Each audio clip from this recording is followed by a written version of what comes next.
Okay, good evening, everybody, and welcome back to Press Play. I'm your host, JJ48, and tonight we are going to be continuing with Star Wars Knights of the Old Republic. Last week, you may recall, we... sorry, just a second. Got that on the wrong screen. There we go. I don't think you'd seen anything different, just affects which screen I'm playing on, so which screen I'm staring at most of the time. So last week we had a bit of a plot twist in finding out that our main character is in fact Darth Revan. We were captured while we were leaving Kashyyyk. We were pursued by the Sith forces, went on board their ship, killed Saul, so Karth had his little bit of revenge, and then we're confronted by Malak, who revealed the truth to us, and then it was confirmed by Bastila. We then faced off against Malak after he force froze Bastila and Karth, and we're actually doing very, very well against him, and we're doing... seem to be well on our way towards beating him until Bastila, who I guess must have sustained a concussion somehow, apparently thought that we were losing and decided to get into a 1v1 fight with Malak and seal the doors so that we couldn't interfere. So we left her there and talked to everybody on board the ship. Karth, of course, was understandably quite upset at finding out that, hey, this guy I've been traveling with and fighting alongside is actually, was actually the, main enemy for much of my career, and everybody else was quite surprisingly okay with it, so Karth decided that he would be okay with it as well. So now we're gonna talk to everybody again and see if they have anything else to say. Juhani wasn't part of the group meeting, and so we'll see if she has any anything to say on the matter at all. Hey there. Okay, yeah, I just wanted to talk about me being Revan. It seems to me that if you don't really remember anything about being Revan, then it doesn't really matter anymore. You are who you are now, right? Okay. So that's actually a very interesting. It's actually a very interesting point. If somebody does something wrong, but then their memories, personality, everything are completely replaced by different memories, different personality. They're almost a completely different person. Does that mean they're no longer culpable for what they did in the past? On the one hand, it'd be hard to say that you're really bringing them to justice if they have no memory of the crime and it's not something that they have done or would do. On the other hand, if they're not responsible, then who is? But so mission, getting into some really deep topics here. So it doesn't bother you at all? I don't see the Sith Lord standing here. I see a friend who's been with us through thick and thin. Remember, Malak's the one who tried to destroy Taris. Okay, as far as mission is concerned, Malak's the one who tried to destroy Taris, and that's that. If you didn't try to destroy Taris, then anything you did is okay with her. Okay, let's check with the two who are least surprising in their support for us. Yeah, what do you want?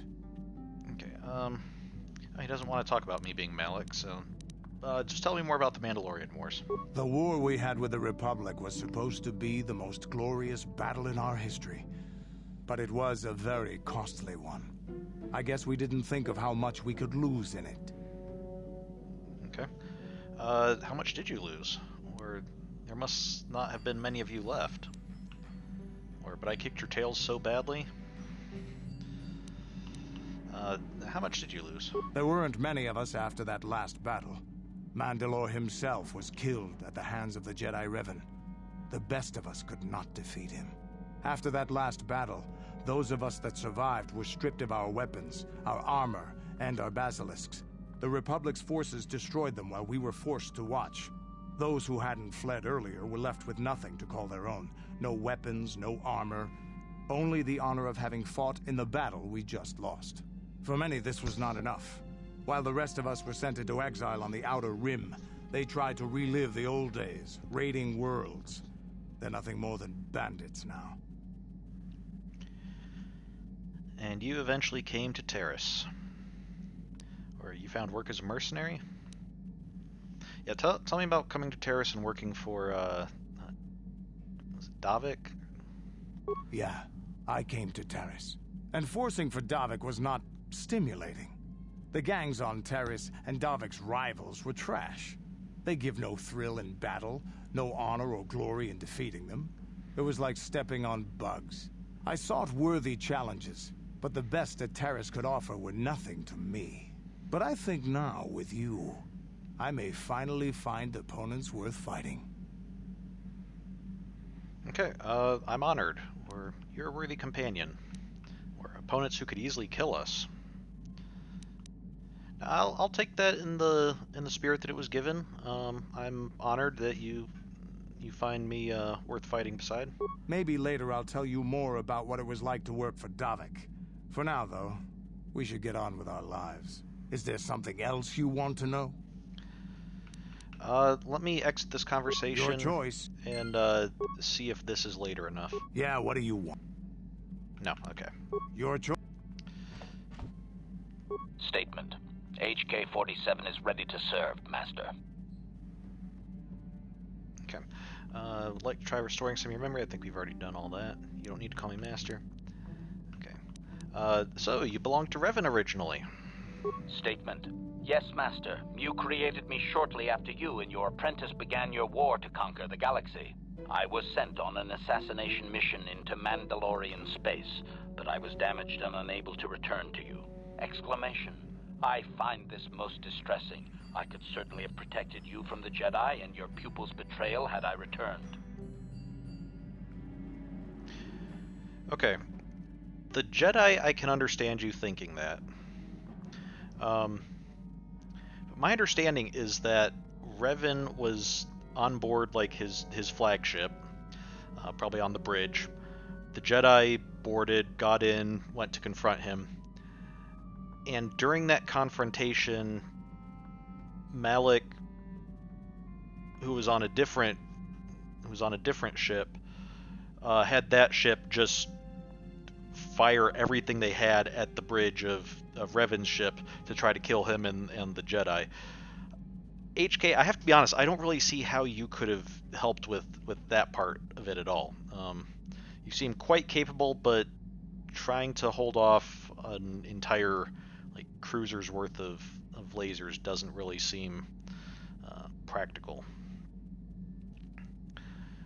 Also interesting to note that when HK was going through all these previous masters he's had, I had kind of gotten the impression when listening to that he was talking like this had been years and years and years, probably over the course of a couple decades at least. But Revan, if Revan built him just as he started his conquest, I'm pretty sure that was just a few years ago. Because that would have been after the war with the Mandalorians, because there Revan was still fighting for the Republic. So it seems like it's only been a year or two, or maybe even just months. So, but yeah, HK worried that he could have protected us, but it's probably better that it worked out this way. Or I doubt you could have done anything. Do you find it distressing? No, I think it's probably best that it worked out this way. We get to be all light side and, have a whole bunch of new friends, and never really liked Malik anyway. Observation. You may be right, Master. This way we are reunited, and neither of us has suffered permanent termination. And that too. Am I very much like the Revan you knew? Or do you know anything about the Starforge? Or what can you tell me of Malik? And so, why the meatbag references? That will be all, HK. Okay, so, yeah, is Lightside Fight for the Good of the Galaxy Revan anything like the Conquer the Galaxy Revan that you knew? Observation. You are different in many fundamental ways, Master. You have a concern for life that is unsettling. This cannot solely be caused by memory loss. I do not know how to explain it. Regardless, you do seem to be improved overall from the human I once knew. Okay, well, thank you.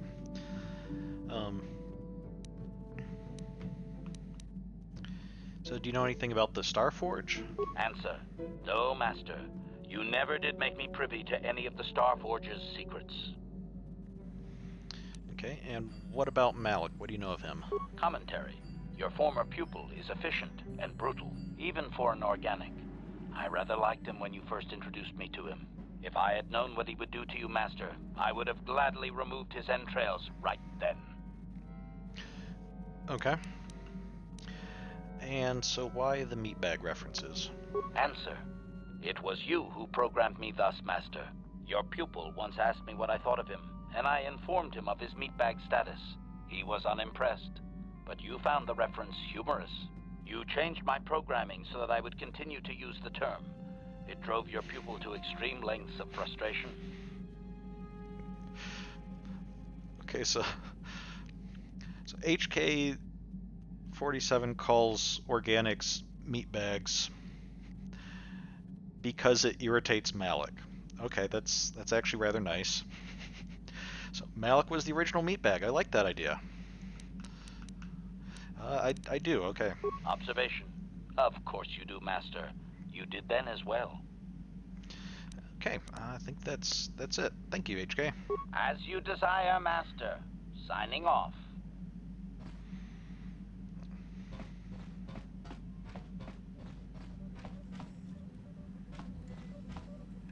Jolie? Got something on your mind, do you?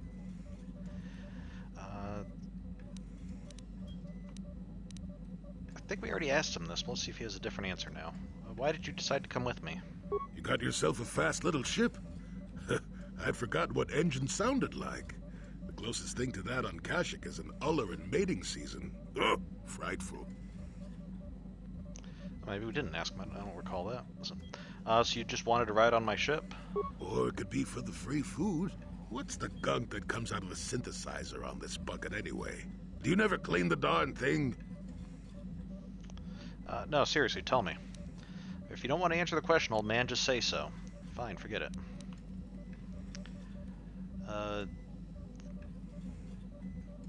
Yeah, if you don't want to answer the question, just say straight up, I don't want to talk about it. How impatient can one person be? You must have driven your mother mad. All that gurgling and fussing. Babies are cute, but annoying. You know, you remind me of someone else I knew ages ago. Pleasant enough fellow, great destiny, all of that. Breath like a bantha.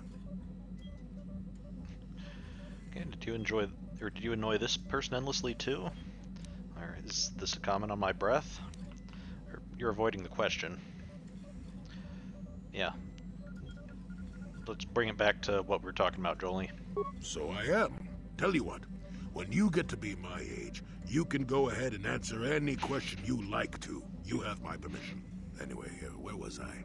Oh yes, Andor Vex was his name. The Force swirled around him like a hurricane. That's how great his destiny was. Okay, so pulling rank with Jolie, or just trying to get him to just trying to point out flaws in his rambling, not going to work with him apparently. So Andor Vex, never heard of him. Or is that what you see around me too? You traveled with this man? Yeah, I'm not familiar with Andor Vex. Can you tell me anything about him? No, you wouldn't have. Sometimes swirling force is just swirling force. It gets us old Jedis excited at our age, so we go, ooh, destiny. Well, it turned out that poor Andor believed a wee bit too much in the infallibility of that destiny. That overconfidence turned out to be his downfall. Okay. Is there supposed to be some hidden meaning in this? Or does this story have a point, old man? Or you're making all this up? Don't just have like an option to say, oh, go on. I have to suspect that there's some hidden meaning, or that, okay, is there supposed to be a hidden meaning in this? I don't know. Are you overconfident? I hadn't noticed. Even if I had, I would never comment on it. We're talking about Andor, remember? Let's see. Oh yes, Andor's downfall. I was pretty young myself when it happened. At the time, I thought that Andor's destiny couldn't be more boring. How young are we talking? Or as boring as this story? So why didn't you leave? How long ago was this? Yeah. How young are we talking? Well, let's just say that I was a strapping young lad with a full head of hair, and Coruscant was a small town with a well. I was just about to abandon Andor to whatever the Force intended for him when his ship was overtaken by a Dimian warship. Now, you've probably never heard of the Dimians, but at the time they were a nasty lot led by a nastier overlord named Krat. Tall fellow, big teeth. Krat has us hauled onto the bridge of his ship for questioning, and that's when I knew that Andor's destiny was at hand. Just before we continue, explain what Jolie was talking about with Coruscant. You might recall Coruscant is basically a planet that's one giant city, and it's kind of the center of the galaxy, so that's why he's joking about it being a village with a single well. So, you were hauled on board the bridge of the ship, and Andor's destiny was at hand. So Andor killed Krat, I take it? Or how did you know? And, go on. Given the way that Jolie's been telling this story and the hints that he's been dropping, I'm gonna guess it's more likely that Krat killed Andor. So, go on. Well, Andor decides that his destiny makes him invulnerable and starts making all sorts of demands. Free me now. I'm not answering questions. Blah, blah, blah. Don't you know who I am? Yeah. Krat decides he's had enough and begins crushing Andor's neck. I told the boy he should have kept his mouth shut. I think he agreed too, or this could have just been gurgling noises. No, well, anyway. Finally, Krat has enough of Andor and tosses him aside into this giant energy intake shaft. Andor gets sucked in and starts bouncing around, screaming. Maybe Andor hit something sensitive on the way down, or just didn't agree with the reactor core. Next thing I know, all the ship's alarms are ringing. You're kidding. Everyone panics, and I run, barely making it to the ship in time before the explosion. Krat dies horribly, and the Dimians never quite recovered. Changed the political course of the entire sector for centuries to come. I'd call that quite a destiny, wouldn't you? I hate you, old man. Okay, but how can you even be sure Andor was responsible? And what does that have to do with you coming with me? Yeah, are you sure that Andor had anything to do with it? What? Are you kidding? What are the odds of that happening anyway? 1 billion to 1? You should do so well as to be sucked into the engine of some evil Sith Lord, you know. Andor was a hero. Sort of. Anyway, go on. My throat is dry and you're making me cranky. Shoo! Okay, what's Jolie's, Okay, you and Jolie have talked a little about his past. You may continue the conversation with him in the future, perhaps once you've gained some more experience. Can we hear another story now? Got something on your mind? No. Oh, I get it. Let's play with the old man's head, is it? He's half senile. He'll forget I said anything. Wait, what was this about anyway? Okay, T3, I doubt you have anything much to say, but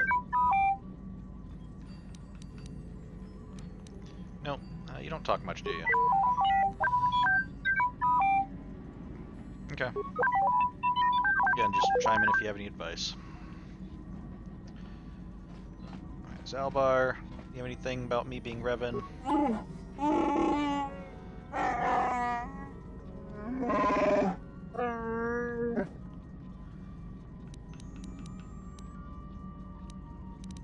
Okay. How do you feel about me being Revan? You rescued me from the Gamorrean slavers. It does not matter to me if you're called JJ48 or Revan. I have sworn a life debt to you. I will stay with you to the end, and I will judge you on your actions as I see them, not on a history I have never known.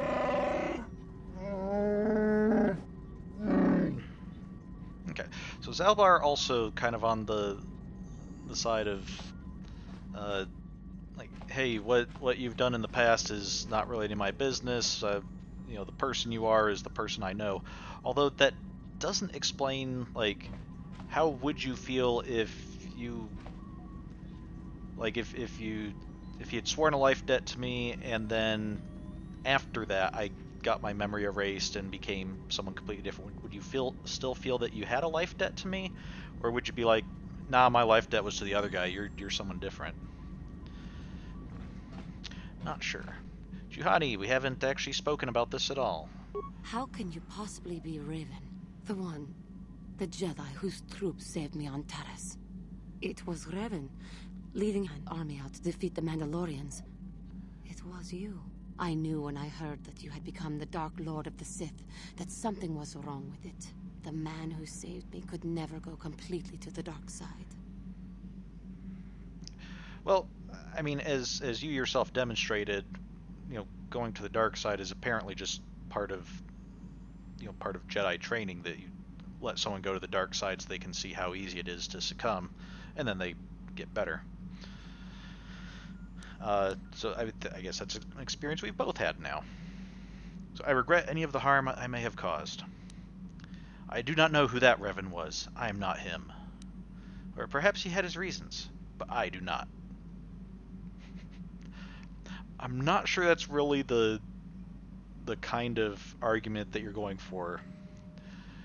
I think what he means is he may have had reasons to go to the dark side, but I do not have reasons to go to the dark side. But the way it's phrased is just like, yeah, maybe Revan had reason to do what he did, but I don't have reasons. Just in general.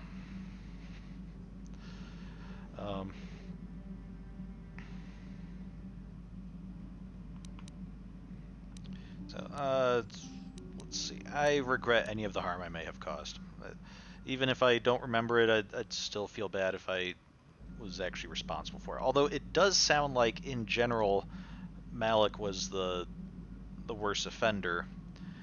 But we don't really know if that's because Revan, like if Malik was more dark than Revan, like maybe Revan was on the dark side, but you know, like if we look at the sliding scale on our character, maybe Revan's bar was a little bit higher. Or was it just that I get the feeling that Revan was a bit cleverer than Malik, and Revan might have just been like, yeah, I'm just as evil, but I see that there's some pragmatic reason to not be just full slaughter mode all the time or something. Either way, I don't approve of what actual evil Revan did, so I regret any of the harm he caused. It is good to know that you have truly changed. It gives me hope. I do not think now that I will fall to the dark side. I only have to look at you and follow by your example, and there is no way I can fail. Okay. Overconfidence can also lead to the dark side. Or, you'll do fine, Juhani. Or, you flatter me. Yeah. I do think that you have some pretty good defenses against the dark side, but I will say that thinking that you are completely immune to something is a good way to almost guarantee that it'll happen. Go ask Jolie about this guy who felt that because he had destiny, that meant that he was invulnerable. I don't know if it relates at all to this situation, but I think Jolie would appreciate having someone to talk to. But yeah, overconfidence can also lead to the dark side. We'll go with that. Yes, that is true. I suppose you would know better than I. I will never forget what you did for me, even if you do not remember it. Okay, cool. Well, glad we had this talk, Gianni. Anything else you want to say, actually? Yes. What is it? No, nothing right now. Of course. I will assist you as I am able. Oh wait, no, the is something wrong is her Yes. dialogue What is it? problem. Let's... I was remembering Taris. I'm sorry, Juhani. Or what about it? Not this again. Yeah. Being dismissive or just outwardly hostile, no, let's... I'm sorry. I'm not really sure how I could do something different at this point to stop you from remembering, but... No, it's all right. I think I am over the worst of it. I apologize again for lashing out at you. It was not your fault. It was a horrible place to have to live. At least in the lower cities where the non-humans tended to get relegated. Living for years in a place with no sun, living off the trash dropped from the upper levels, and the meager pay doing back-breaking labor. And the rat ghouls. Don't forget about the rat ghouls. How did you survive? That's horrible.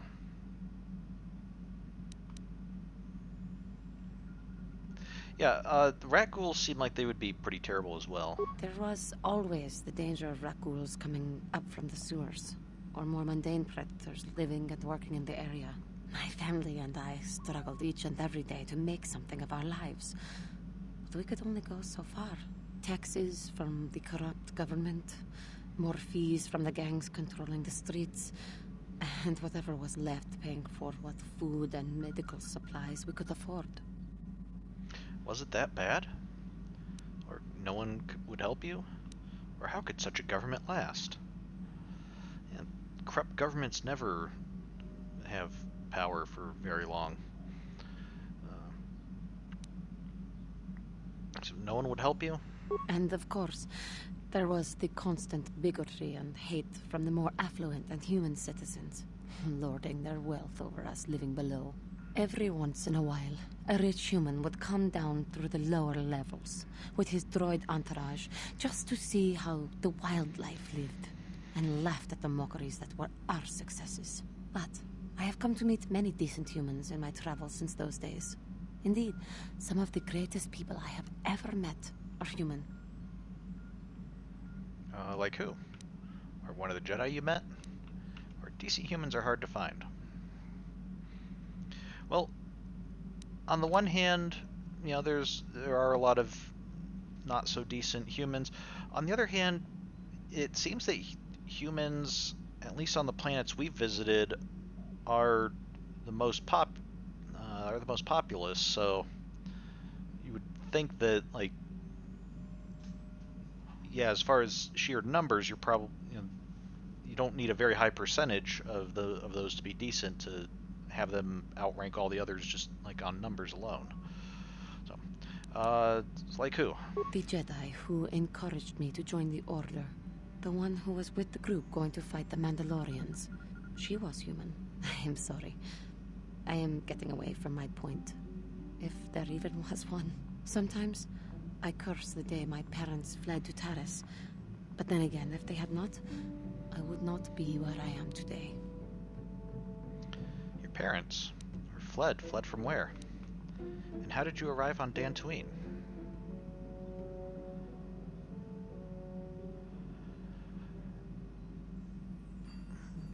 Yeah, what? How? Let's see. Presumably, Juhani wasn't on Taris when it was actually destroyed, because we fled immediately from there to Dantooine, and Juhani was already a Jedi apprentice who'd fallen to the dark side at that point. So, how did you get from Taris to Dantooine?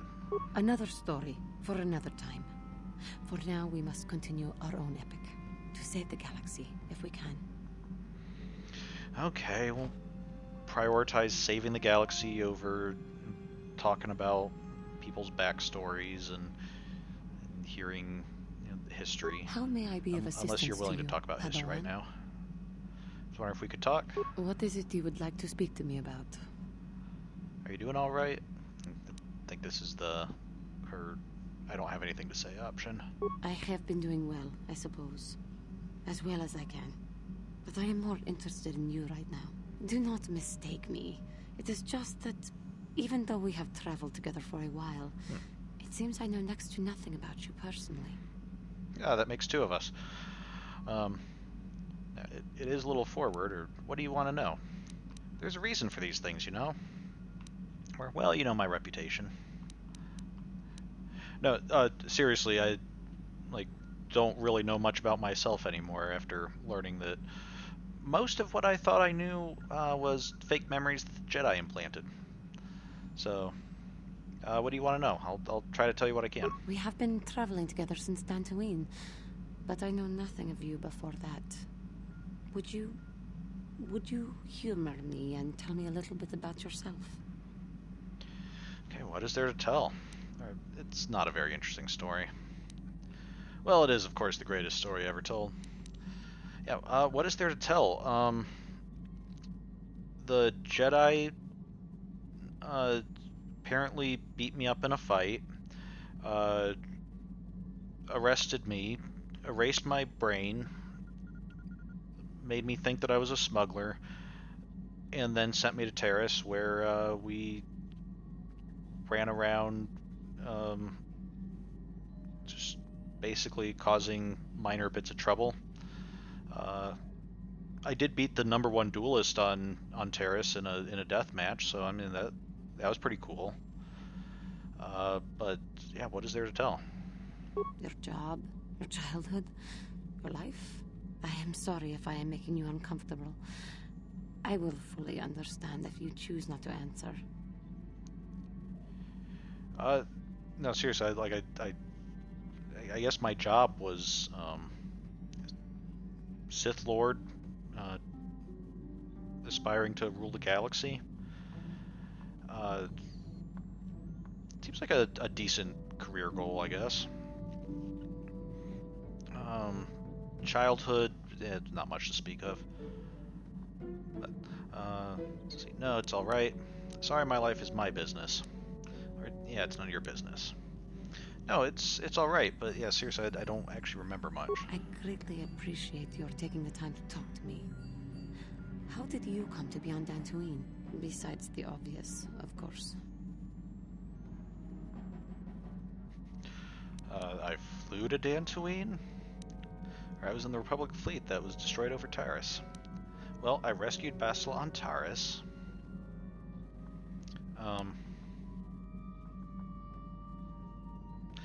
Yeah, I guess that's as good an explanation. We were in the Republic fleet that was destroyed over Taris and crash landed on there, rescued Bastila, stole this ship, and flew to Dantooine. Taris. It always seems to come back to Taris for me. I am sorry. I get distracted. I already know the tales of your exploits. How you defeated the Mandalorians in the war, and how you fell. But now you have the chance to redeem yourself. To make a new page in your history. So now, I suppose, that all does not matter. Only your life now does. But again, I seem to be wasting your time with my carrying on. I apologize. Okay. So Juhani also seems to be on the side of, like, yeah, you don't remember your old life, so it doesn't matter. It's a completely different person. I would also point out Malik seemed to take that point of view, at least somewhat, in that he didn't recognize me as Master anymore. Although, at the same time, he did reference our fight as a fight between Apprentice and Master, and still held a grudge against me. So maybe Malik's more on the "now you're still Revan as long as you live" sort of side.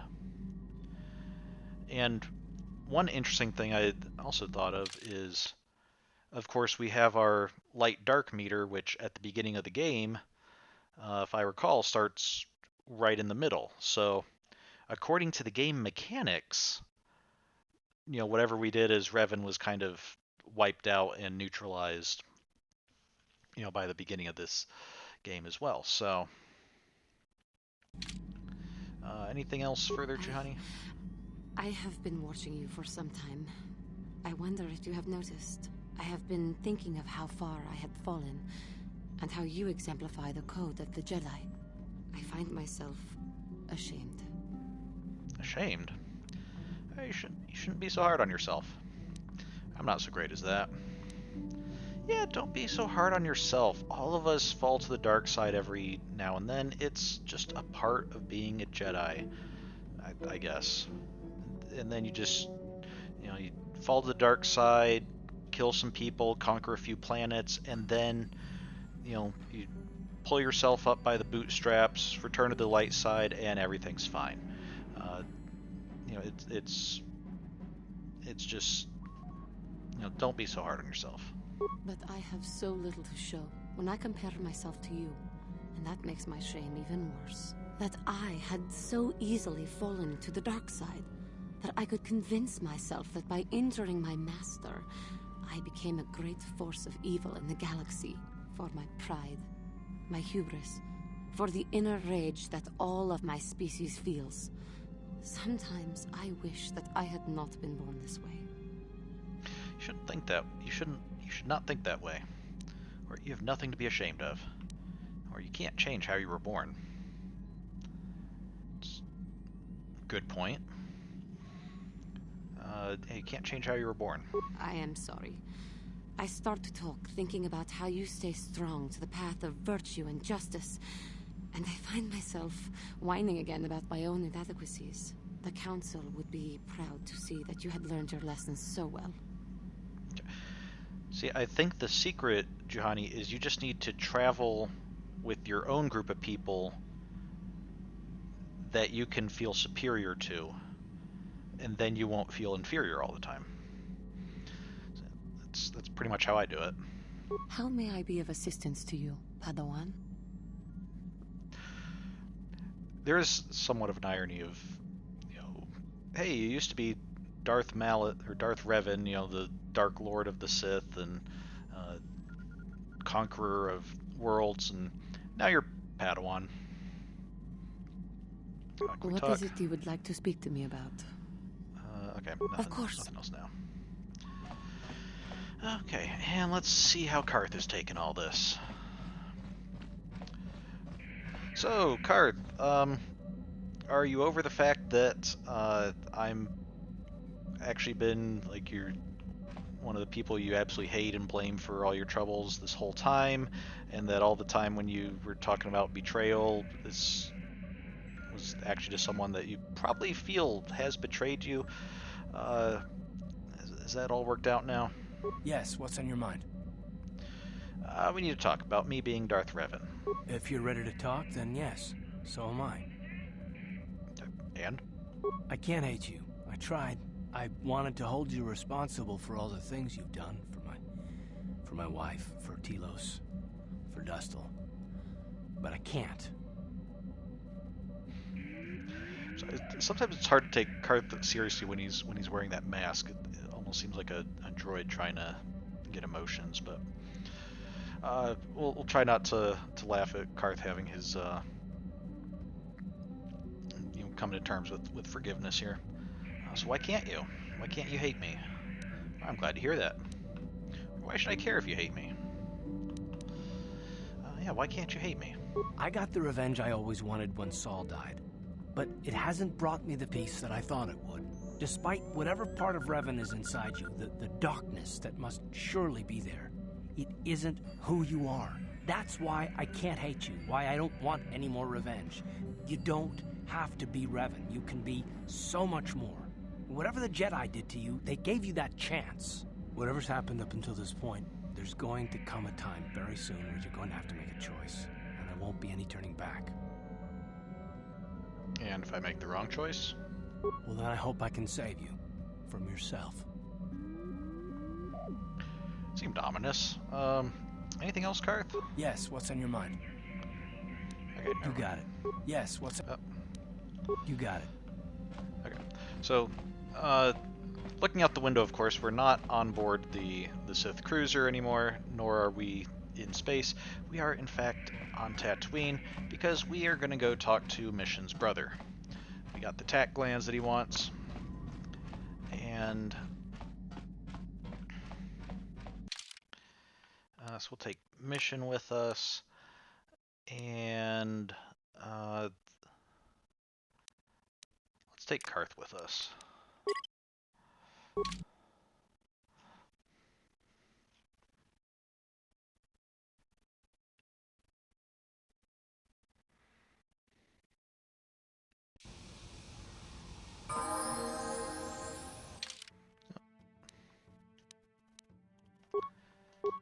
Okay, Mission. What are we trying to raise on you? Probably dexterity. Always a good choice.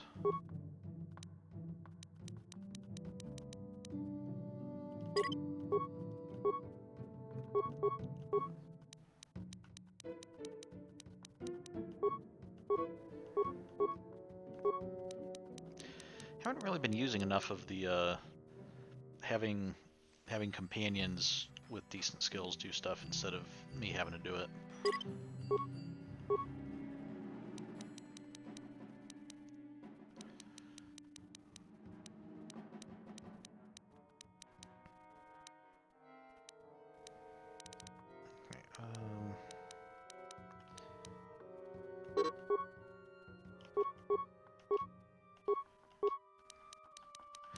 Wow, we haven't used Mission in a while, have we?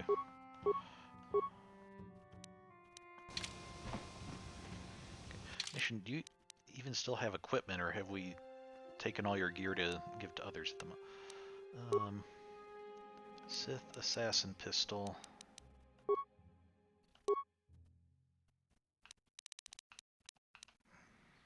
Yeah, we can probably give you... Well, maybe we can't give you anything better.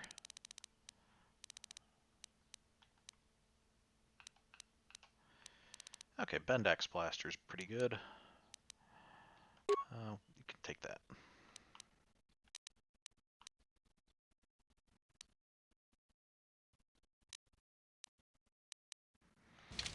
Okay. What? Sure.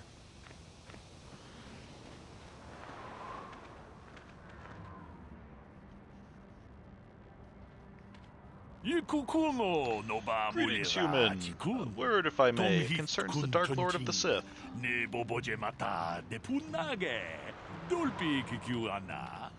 Okay, speaking. Sorry, you mean Malik? Or I am the Dark Lord of the Sith? Or who are you?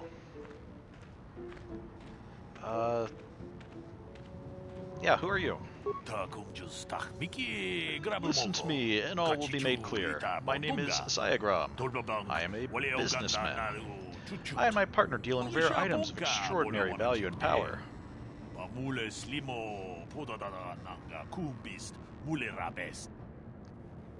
You're with the Exchange.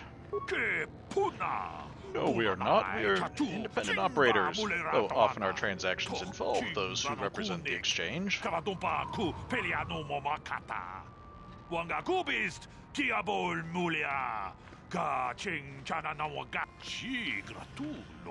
Traditionally, we have always done business with the owner of the Ebon Hawk, David Kang most recently, Ahida Althar before him, Tori Haxa before her. But we are reluctant to approach you.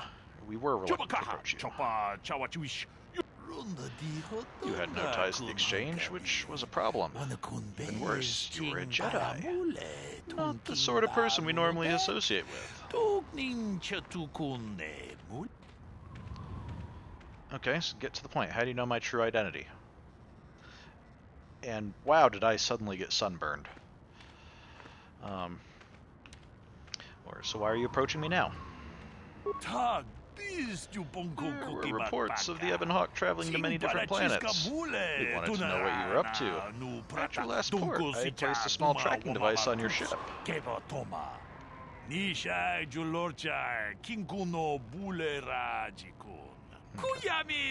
tracking device reported back to us that you had been captured by the Leviathan. Once we had that information, we began digging into our sources within the Sith fleet. Sources? What sources? Go on. What sources do you have with the Sith fleet? I mean, I'm not really a part of them anymore, so I guess I don't... Nothing but idle curiosity, but tell me about them. There are millions of soldiers in the Sith fleet. Surely you aren't surprised that some of them will sell information. Even high-ranking officers aren't immune to the lure of easy credits.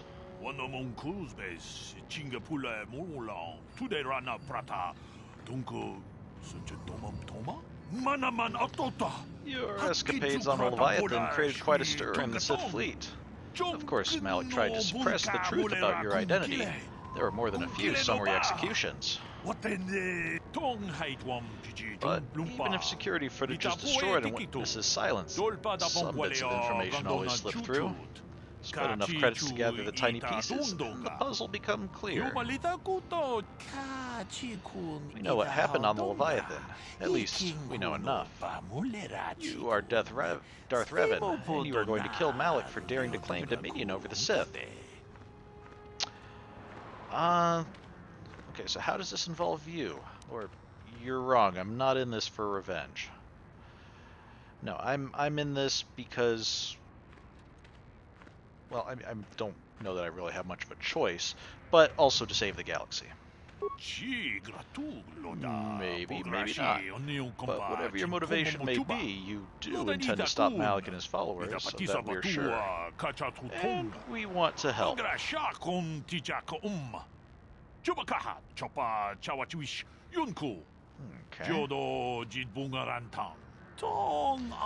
My partner and I deal in very rare and powerful items. Weapons, armor, things you could use in your battles against Malik and the Sith. And you're just going to give these items to me? Alright, let me see these items. Here, are you handing out free samples here? I don't carry these items with me, of course. They're with my partner. But they're yours if you've got the credits to buy them.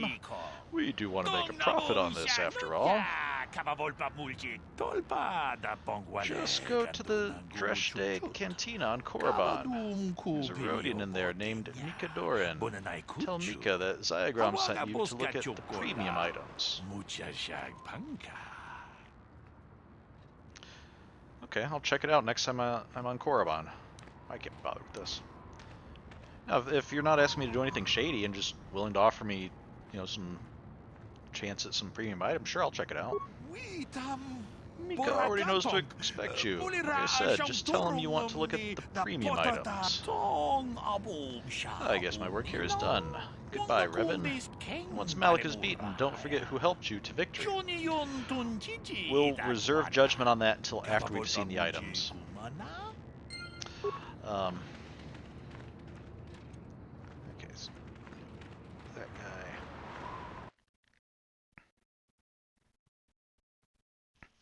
Also, Korriban is the location of the Sith training place. It's basically like the Sith version of Dantooine, which makes it a little odd. I mean, we are planning on going there because of there's a one of the star maps is there.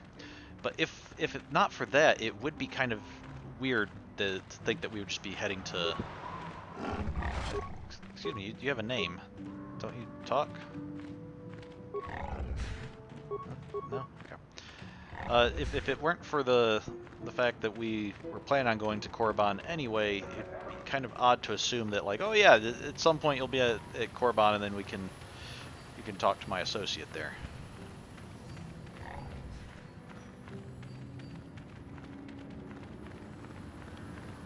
Registration. Let's see. Which, where? Look for the Zerka offices. Okay, I guess maybe they are around this way.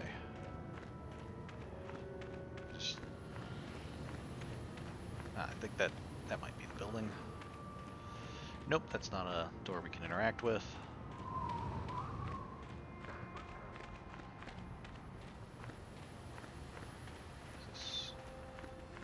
That's the cantina.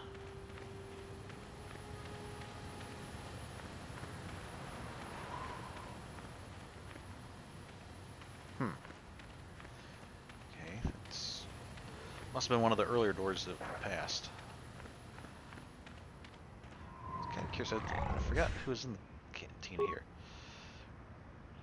Okay, mission. You're here. Where is Karth? Karth, get over here.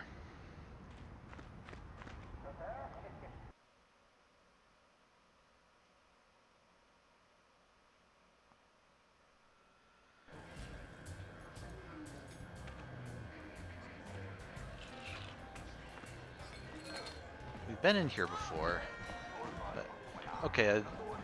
I seem to recall like a couple of these guys wanted to play Azak. A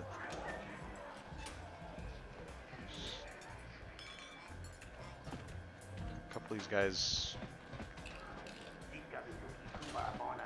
I don't know. We've talked to people in here. There's nothing more, but.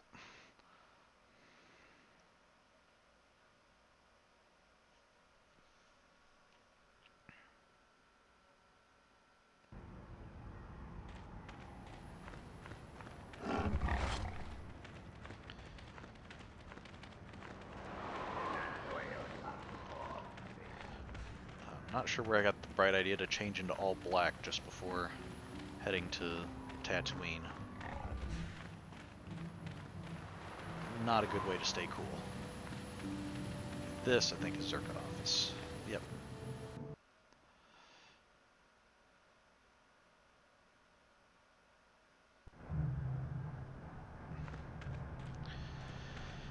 Okay, hey Griff, we got the tech glands you were looking for. You're back! I knew you'd come through for me. I knew I could count on you. You do have a tech gland for me, right? Yeah, here's the tech gland. Take it. Or, I'm not giving you the gland until I see some credits. I've changed my mind. I'm not doing this.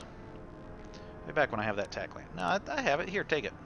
Come to Papa, you sweet simian organ. It may not look like much, but once I turn this into a bottle of Torresian ale, it'll end up being worth a fortune. Thanks, Mission. You won't regret helping me out with this. Please, Griff, let this be the last time. No more cons, no more scams, no more schemes. That's all I ask. Hey, sis, no need to worry about that. I've turned over a new leaf. From now on, I'm gonna stay out of trouble and do things right. And once we've cornered the market on Torresian ale, good things will be heading my way. Then I'll make it up to your Mission. Just wait, you'll see. You know, once we synthesize this and start brewing Torresian ale in mass quantities, we're gonna be looking for some investors. You give me a couple of 100 credits, and I can get you in on the ground floor. You'll get a return of, at least 20 times your investment. The promise of 20 times my investment, that sure is enticing. And completely realistic to think that you know, investing just a couple 100 credits, you can guarantee a 20 times return. But you have already promised me a few thousand credits. You as I recall, you said something about, like, after we got this, you were gonna pay me back and we were gonna split the earnings or something. Or give credits. Or I've done more than enough for you already. I don't need to be too harsh, but just remind him that, like, yeah, you kind of already owe me a bit. Hey, don't worry. You'll get your credits as soon as we start mass producing that Torresian ale. I just wanted to know if you were interested in an even bigger payoff. Nah, I'm cool. I've done more than enough for you already. You don't know much about business, do you? When an opportunity like this comes along, you have to jump at it. Come on, what do you say? I don't need business advice from you, Griff. Ask me again and that tech land won't be the only freshly harvested orchid around here. Tempting, but yeah, Griff, if there is one person in the room that I don't need to hear business advice from. It's your loss. I better get started brewing that ale. Meet me back here later and I'll give you a down payment on what I owe you. Okay. How much later is later? Like, can we just leave and come back in and will that be later enough?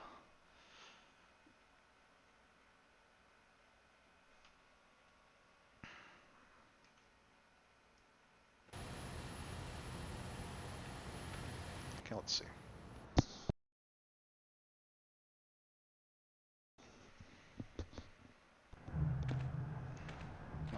Griff, you need to leave so it can be later and we can try talking about it.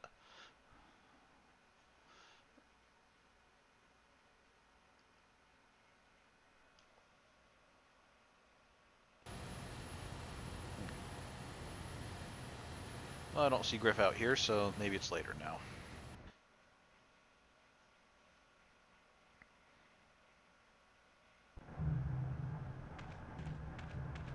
You're that friend of Griff, right? He gave me a message for I you. don't like the sound of this. He told me to tell you that he made a mistake brewing the Teresian ale. Didn't work out right for some reason. Of course. What kind of mistake? I'm not surprised. Anything else? Yeah, how... Like, I guess I've never brewed any ale before. Maybe, and I know that there's probably a lot of closely guarded recipes, and I guess mistakes could happen. But like, what kind of mistake are we talking about? He told me the tech gland was ruined, and he said he wasn't going to stick around and have to face his exchange contact. Of course. I mean, he's gone, and you just let him go? What? Why would he stop him? Did he say where he was going? He's running from the exchange. By any chance did he leave a forwarding address? He hopped on board the last shuttle. I don't know where he was heading, but I can't say I'm sorry he's gone. Why are babies on the monitor back there? He was one of the worst employees I ever had. He was always on a break. He mixed up orders, and I think he might have been stealing from me. Very likely. I have to go after him. That cheapskate owes me credits. Good riddance. Yeah, I don't think we really need to worry about hunting down Griff. I'm just glad he's out of our hair. People like Griff, they know how to disappear when they get in too deep. You won't hear from him again anytime soon. Waste of time to even bother looking for him. Damn it, Griff. Won't you ever learn? How can my own flesh and blood be so stupid? There was one last thing. He said to tell his sister goodbye, and to tell her he's sorry. Oh, you hear that? Mission, he's sorry. So, sounds like he really learned his lesson this time. Hey there. What can I do for you? Want to talk about your brother. I want to thank you for helping me with Griff. You did everything you could for my brother. More than most people would have. I know it might look like it didn't make any difference in the end. Griff's in debt and on the run like usual. But at least I know we tried to help him. Don't give up on him, Mission. He could still change. Griff's a slimeball, Mission. Accept it. I invested a lot in Griff. I'm still looking to get some payback. Or if I ever see your brother again, he's a dead man. Yeah, don't give up on a Mission. He could still change. Although I would advise, not giving up on him is good. Would advise not to financially support him. But yeah, don't give up on him. I know people can change no matter how bad they were, but I'm not holding my breath. None of us is perfect, but I've come to realize that Griff is a little less perfect than most. My brother is what he is, but I've learned to deal with that. I'll never forget that he looked after me when I was just a kid, but I don't feel like I owe him anything anymore. Well, that's good, at least. So you're okay? Alright, that's a very mature attitude, Mission. I still hate that core slime's guts. No, that's a very mature attitude. I'm proud of you. You seem like you've really been able to come to terms with this and treat it in a good, responsible manner. I've made my peace with Griff and what he means to me. If he ever shows up again, I'll deal with him. But I'm not going to dwell on my brother anymore. It's time to move forward. So, is there anything else you need? Nothing. Okay, have it your way.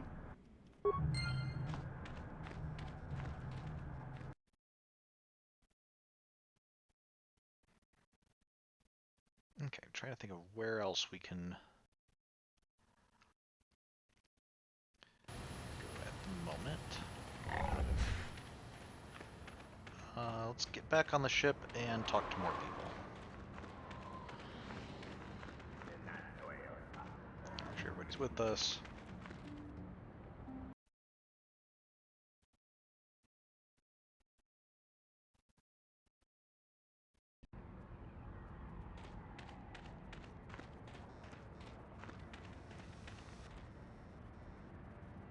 Oh, another cutscene. Karth! Karth Onesi, is that you? Jordo? It is you, isn't it? I knew it when I laid eyes on you. You old space dog. How've you been? I thought for sure you'd be fighting on some ship out there. I was. I crashed. That's pretty rich. I can't imagine what it would take to keep you on the ground. Must have something to do with your friend here, eh? How's it going? Can we hurry this up? You're a friend of Karth's, I take it? Nice to meet you, Jordo. Yeah, we'll be friendly. Nice to meet you. So what are you doing here, Jordo? Last time I saw you was on, well, Telos, actually. Yeah, it's a shame about home. Telos still hasn't recovered. The family and I moved on, and I'm working for Zerka now. I didn't see you after... what I mean is, my condolences on your wife. I heard what happened. At least your boy made it through all right. My boy? You mean Dustle? Yes, of course. I saw him at my last stop on Korriban, though he didn't recognize me. You didn't know he was there? No. Jordo, Dustle's been missing since the attack on Telos. Are you absolutely certain it was him? Yeah, I'd recognize Dustle anywhere. Positive. He's joined the Sith, Garth. What do you mean he's joined the Sith? There's an academy for the Sith on Korriban. He's a student there. I saw him suited up in their outfit and everything. Sorry, I thought you knew. No, I didn't. Well, thanks for telling me, Jordo. Sure, no problem. Good to see you again, Karth. Hope everything works out with Dustle. Dustle is alive. We have to go to the Korriban Academy and find him. We have other priorities, Karth, despite Korriban being the one place left we have to visit. Or, no, one of two places left we have to visit. I understand. We'll go as soon as possible. Are you sure that's wise? I mean, if the Sith are on Korriban, that is going to make our job a bit more difficult. And if we confront your son who's joined the Sith, that might be even more difficult. So are you sure that's wise? I don't know. I don't know why Dustle would be with the Sith, but I have to find out. There's simply no choice. All this time I thought he was... I mean, he must be a man by now. Okay. We'll go to... Well, we'll make one more stop first, because I think there's something else we can do on Manan now. But after that, we'll go to Korriban. Candaris, any more war stories? Yeah, what do you want? No. Okay, no more war stories. Statement. HK47 is ready to... Okay, nothing more. Talk to mission concerning your brother. Jolie, any more rambling old man stories to tell? Got something on your mind, dude? You never did actually say why you decided to come with me. That's a good point. No, I never did I? You know, I don't have to take you with me. Or are you always going to be this elusive? Or answer the question, old man. I'm pretty sure I know the answer to this. But we have to ask it anyway. Are you always going to be this elusive? And I'm going to guess he's going to... Well, I was going to say he's probably going to say yes, but I think he might just well dodge that question as well. Elusive? Me elusive? Obviously, you've never tried to grab a Twi'lek dancing girl after drinking too much Onderan Willick juice. At any rate, I already told you why I wanted to leave. I'd seen everything I wanted to on Kashyyyk. Time to go. Time to move on. Move on to where? We're at don't believe you. You look plenty happy there to me.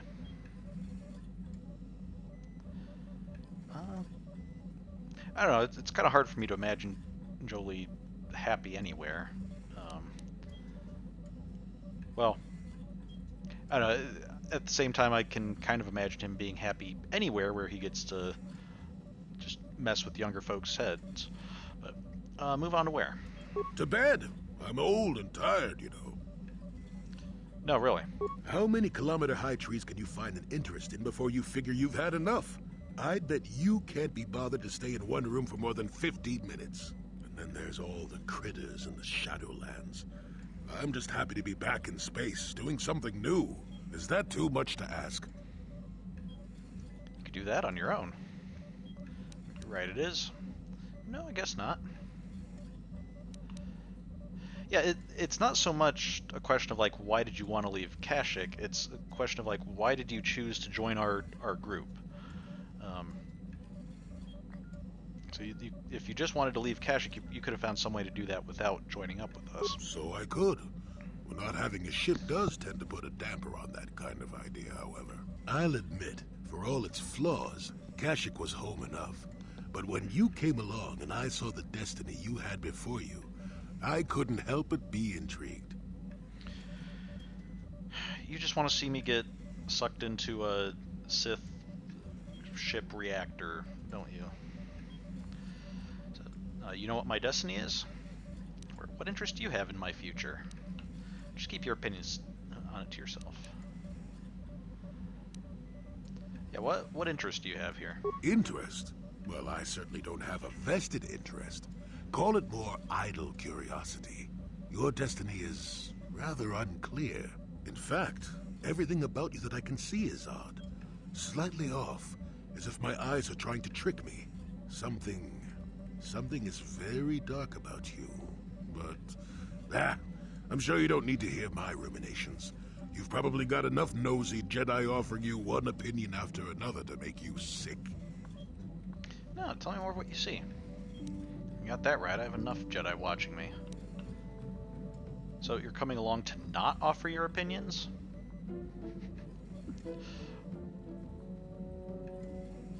That actually does seem rather out of keeping with Joel. I'm gonna call him on it. You're coming along and not offering your opinions? I'll remind you that you're the one who started pumping me for information. Like an old man doesn't have anything better to do. I wouldn't worry about it too much if I were you. You remind me a bit of Nomi. And that can't be all bad. Nomi? Who's Nomi? Nomi Sunrider. She came late to the Force, just as you have, and became one of the greatest Jedi ever. Oh, fine, fine lass. Whether you'll follow the same path remains to be seen. For one thing, we'll never get anywhere if you stand around chatting up old men all day. I don't bring you along for your amusement, you know. I'm sure that Jolie really cares about, you know, whether his amusement is my priority in regards to him getting his amusement. So you're along as some kind of observer? I don't need another mentor. Yeah, you just like to kind of watch things and have fun observing? Nonsense. If I ever refused to help you when you asked, how confused can one person be anyway? One thing I will say is that this little escapade does remind me a bit of my adventuring days before the war. Those were exciting times. Or at least it would remind me of those times if we didn't stand around. What's keeping you? You're too young to be so talkative. Shoo! Shoo! Okay. Is there anything more from Juhani? How may I be of assistance to you? Can we talk? What is it you would like to speak to me about? Okay, Of course. nothing else. Okay, so some of these we might actually have to level up before we... Anything more from Karth? What do you need? Talk Talk. about what? The only thing I want to do right now is find Dustil. If he's alive, there's just nothing else I want to think about. I'll understand if we can't look for him right now, but if we could, it would be a huge load off my mind. Karth, we have other priorities at the moment besides you finding your son that you've believed dead for many years and who we find out is alive and has joined the Sith. We'll get to that after we see if we can find stuff on Manon.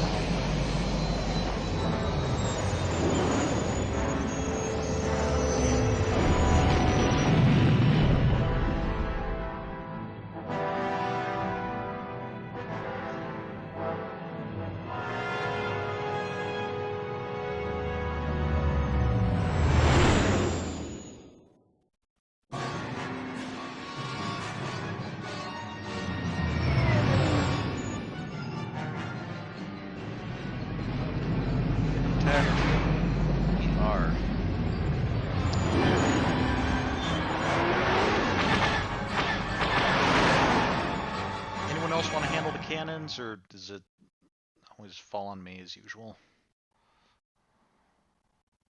Yep, thanks, Parth, I've noticed.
Okay, so I think on Manon here, there's something that we can do if we have Jolie with us. So we're gonna try that out. Hopefully we haven't missed our chance, because of course it is possible to miss some of these, as we saw on Kashyyyk, when once we convinced the Wookiees to rise up, we lost our chance to finish the quest of what's his name, who was in indentured servitude, because they just like, oh, Wookiees are rising up, we're getting out of here. So it's possible that we already missed our chance for this, but we're gonna check out.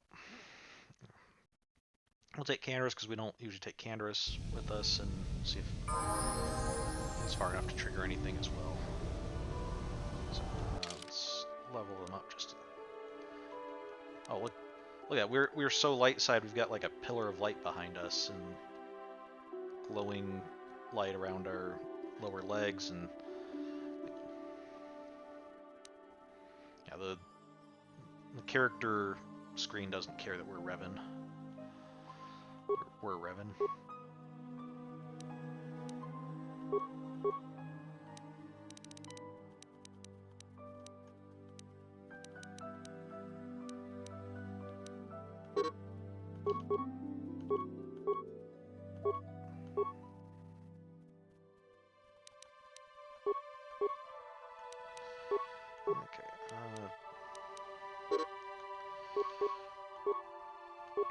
Unless I'm missing something, I don't think there's any reason to give Canderous a bunch of strength, because strength pretty much only affects melee weapons and lightsabers if your strength is higher than your dexterity.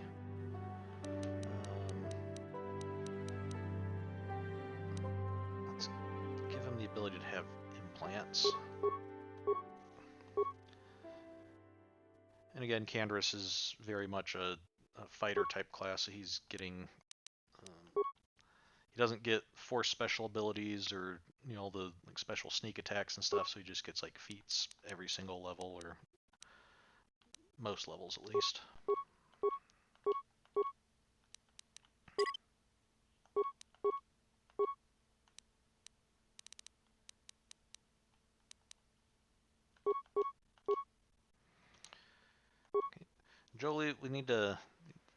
Jolie never changed into his outfit again once we were done escaping, so we're gonna have to fix that.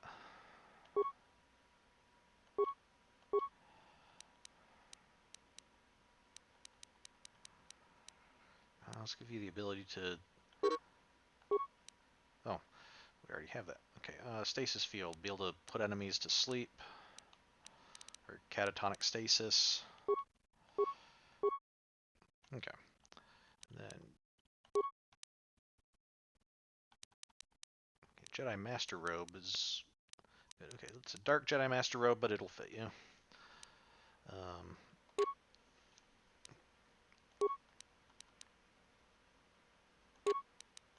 Give you a couple shields. You should have...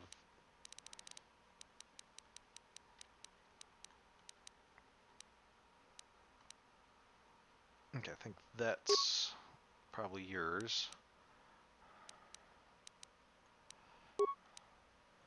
Awareness, will and awareness. Well, okay, let's give you that.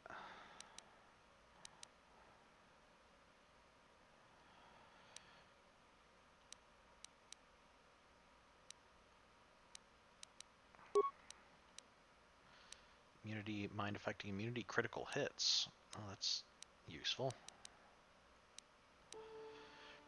Okay, this ocular implant greatly increases visual acuity, allowing the user to better track enemy movement in combat. General awareness will improve as well. Okay, yeah, let's give you that. So you can't get critical hits, which should help you last longer.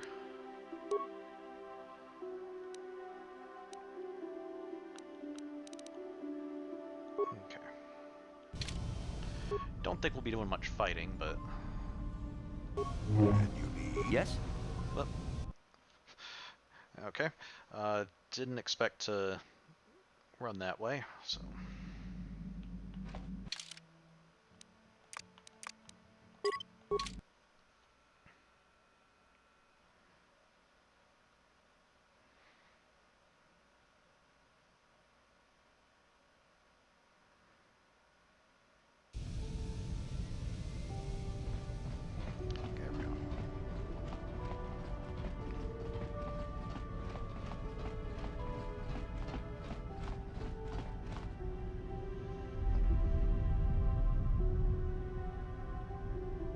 Ah, so we meet again, Canderous. It has been quite a long time. Joggy? Do you know him, Canderous? I mean, obviously you do, since you know his name and he came up to greet you. Who is this guy? Get out of our way. Okay, I'm gonna ask if you know him, but I'm assuming you're gonna take that as, like, how do you know him? Who is he? What does he have to do with you? He was a warrior under my command up to the Battle of Althir. But I thought... You thought I was dead, didn't you? You thought all of us that you had sent on that attack had perished. You sent us to die in a foolish attack, while you directed your forces elsewhere. You broke from the battle plan and let us die for it, so that you could have the honor of being the first to kill the enemy commander. The first to kill the enemy commander? So, like... Does the enemy commander usually get killed multiple times? Is this true, Canderous? Where tough decisions are made in war. You lived. Is that true, Canderous? I think you actually told us about that, didn't you? I did what was prudent at the time. If I had not done it, the battle would have... The battle would have been won anyway. I am tired of your excuses, Canderous. I have spent years tracking you down since the clans were banished, and I will not rest until I've had my vengeance. You're tired of his excuses? Like, the one excuse that he made just now that you're hearing for the first time? So what are you gonna do? If you face Canderous, you face me as well.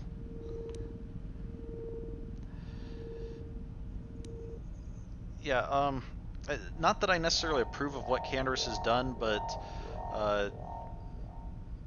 can't really just have you gunning down my associates, you know, in cold blood here. I am not afraid of you. And if you choose, you can die by his side as well. I challenge you, Canderous. I challenge you to fight the fight you fled that day above Althir, in the doomed seas of Tatooine. I will be waiting for you. I have spread the news of the challenge since I learned you had landed on this world. All the surviving Mandalorian clans know of what I do here, and that we shall meet on Tatooine to settle this debt of vengeance once and for all. If you fail to meet me there, you shall be stripped of all honor and forever cast out of our society.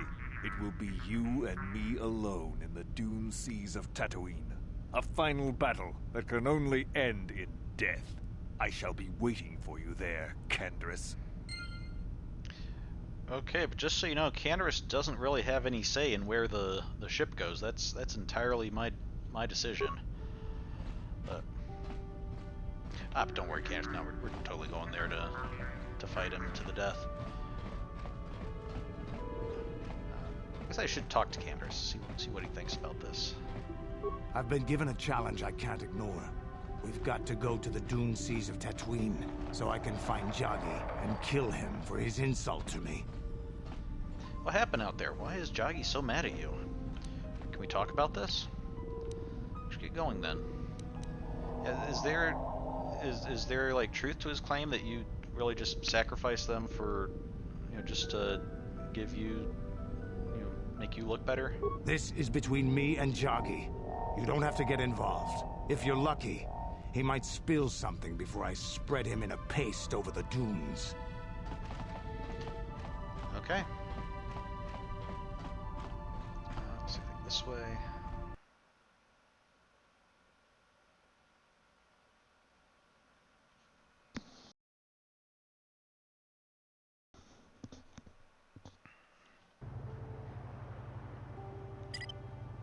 No. Okay, which way is it? I think try Auto West first.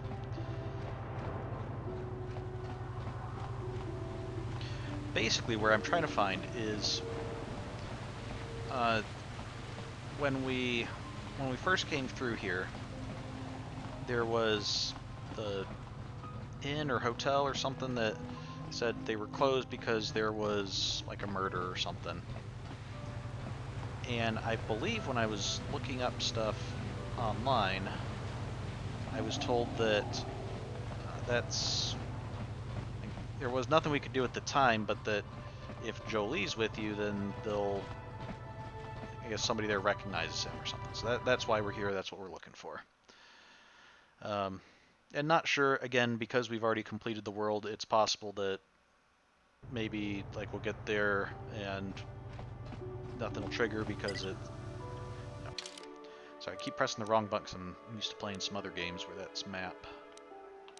Okay, Mercenary Enclave, Holding Cell, Auto High Court. Okay, so that's not...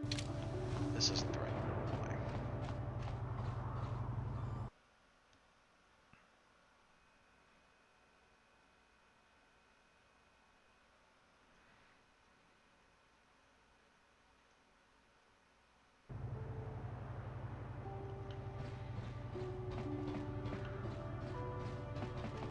Unless this little hook, is this little hook the... No, that's the, like, distribution office. Okay.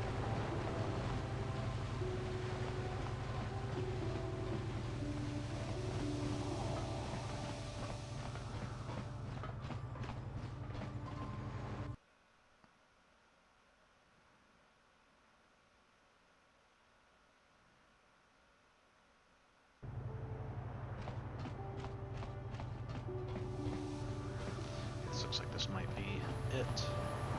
No, that's the store.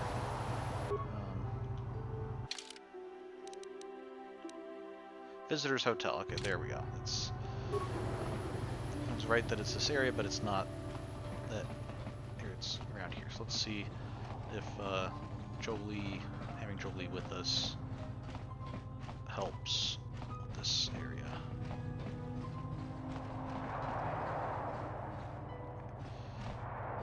Hey, well, Jolie was anxious to jump over here. What's that? Sorry, buddy, but the hotel is closed. Ever since the murder, the Selkath have made me keep this place locked up tight. Only the Selkath authorities, and those authorized by them, are allowed in. What murder? Or can lie. I am authorized by the Selkath government. Or who are you? Because really, what we want at the moment is to lie about this and get into even more trouble with the Selkath government than we've already been in several times.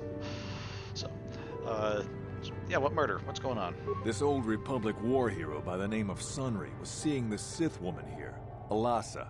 Well, they were seeing each other, but the other night a blaster went off in one of the rooms. Sunry got seen leaving the place, and the Sith woman was dead on the floor. But not everyone thinks this Sunry did it, so the Selkath are holding him in prison while the case gets sorted out. In the meantime, they closed down my hotel. But enough about my problems. You can't stay here while the investigation is on. You'll have to find someplace else to stay. Sorry. Okay. Not sure if he told us that before. But, stop. Okay, that was the Republic Enclave. Let's try going back to the holding cells and see. Well, I mean, can we see what's going on here, or can we stop from investigating at all? Can't go in there.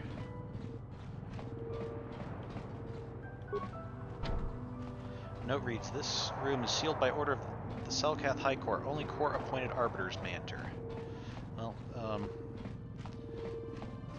Candace, can you please move? Candace? And you need? There we go. Sure.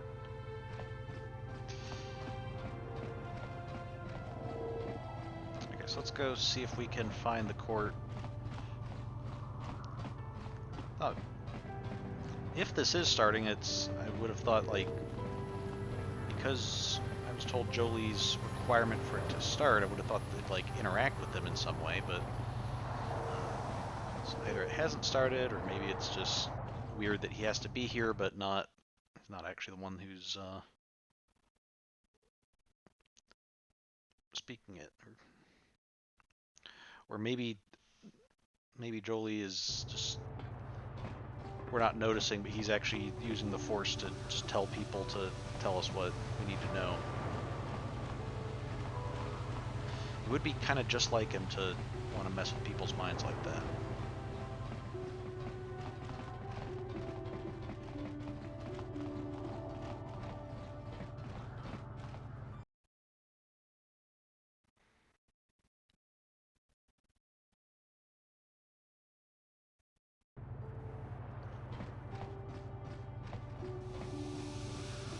Jolie. Oh, here we go. Please, you. I need your help. Laura, of all the people, how did you even know I'd left Kashyyyk? I didn't. Nobody knew where you were, not even Sunry. But I heard the Selkath mention you and your friends. The Force has brought you to help us. Why? Whatever could be the matter, my dear? It's horrible, Jolie. Sunry has been arrested. The Sith have accused him of murder. Murder? But how? It's all a mistake, Jolie. Sunry isn't a murderer. Someone is trying to frame him. Calm down, Allura. Where's Sunry now? Sunry's being held at the Selkath courts. They won't let anyone in to see him. Please, go to the courts. Talk to the judges. Maybe the Selkath will listen to you. Don't worry, Allura. We'll get to the bottom of this and help Sunry. Somehow. We just heard about how Sunry was arrested from the hotel. Why weren't you as responsive then? Let's...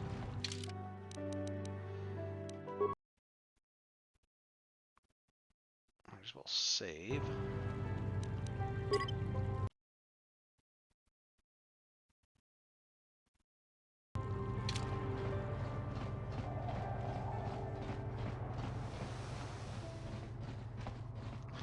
Excuse us. Hi, Judge. We need to speak to you. Well, we are not free to discuss the incident. We remember your involvement in it quite well.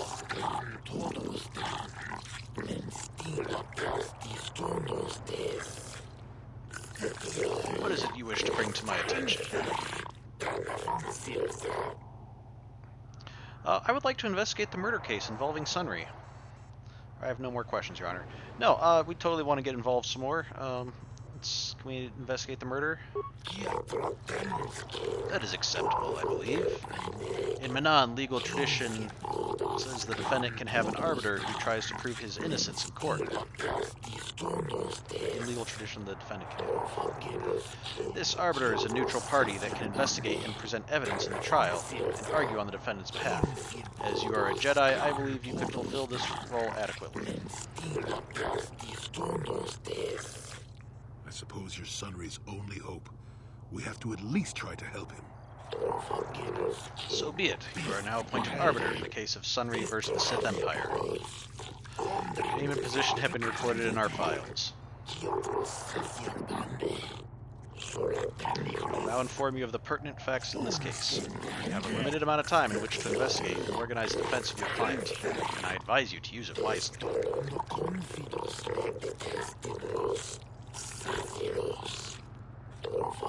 Sunry was seen leaving a hotel, leaving behind a dead Sith woman, Lassa Huros. He has been charged with murder and is being held in the Otto City prison facilities.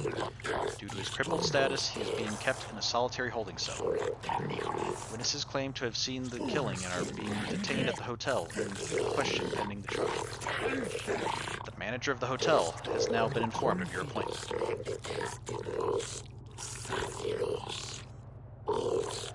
Lassa was found dead of a blaster wound with an incriminating Republic medal clutched in her hand. This information has been uploaded to your datapad. It would be wise to review all information before the trial starts. You may question Sunry or the witnesses. The evidence in this case is heavily stacked against Mr. Sunry. I believe it will take some doing to absolve him of guilt.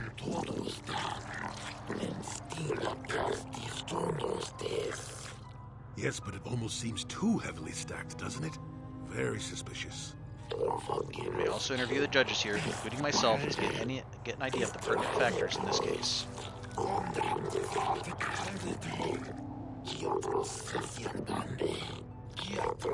Since this is also your first case, and you are an off-worlder, I feel compelled to add good luck as my final missive. Very nice of you.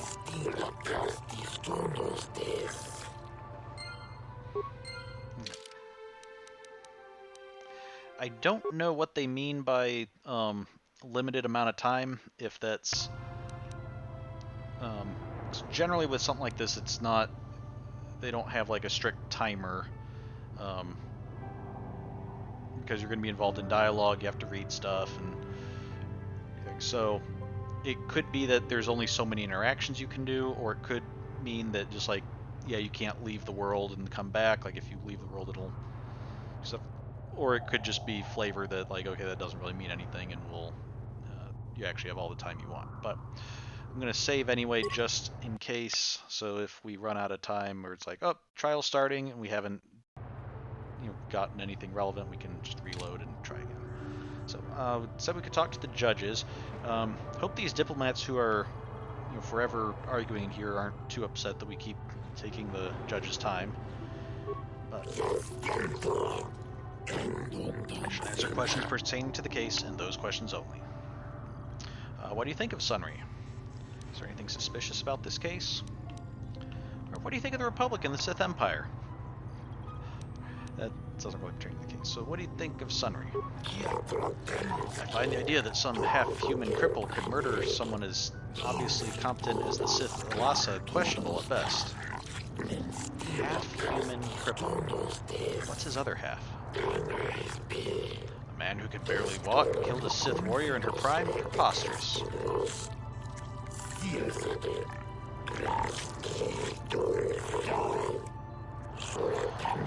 But I wouldn't put it past the Republic to try and arrange such circumstances to see her dead. The Sith are much more straightforward about their intentions.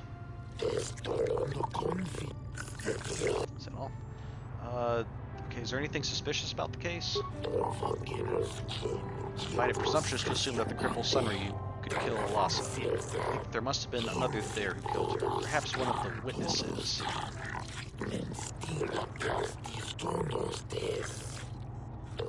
You don't know the reason for the metal clutch in Alasa's hand either, but it may have been that she fought them off even as she died. I think this may be the work of some Republic conspiracy, and I am not afraid to say so. If the only means I have of hurting the Republic is through Sunry, then so be it.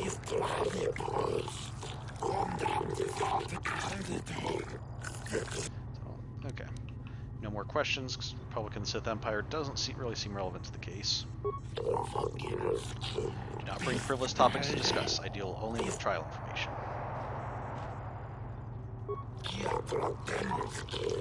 Ah, the Arbiter. Since you have been permitted to defend Sunry against these accusations, I shall assist how I can. Okay, what do you think of Sunry? Sunry was a great warrior in his time. He fought for the Republic against the Sith aggression and proved valorous. I have great respect for his accomplishments and find it tragic that he finds himself in his current condition. If the Republic had more individuals like him right now, I do not believe the Sith would be so great a problem for your people. Okay. Is there anything suspicious? I find it questionable that a man with such a reputable past as Sunry would murder a Sith woman, especially not from behind. Knowing the Sith, there's probably some deception involved. They seek to do the same thing to us here. There's been much pressure by the Sith on our government, and even on the judges themselves, to deliver a guilty verdict in this case. But the letter of the law is absolute, and we will not be compromised for Sith power games. Okay. No more questions. So I'm kind of curious, especially, Judge Dula talked about her being a Sith in her prime. Like, is she just a Sith warrior, or is she like a Sith Dark Jedi? 'Cause if she were a Dark Jedi, that would be even less believable that she would just be taken unawares by someone firing a blaster at her. Let's ask this one. Question him as Arbiter. Have questions about the trial. You have the right to ask me questions regarding the case. So what do you think of Sunry? Sunry is known to us as a hero of the Republic in your perpetual conflicts with the Sith Empire.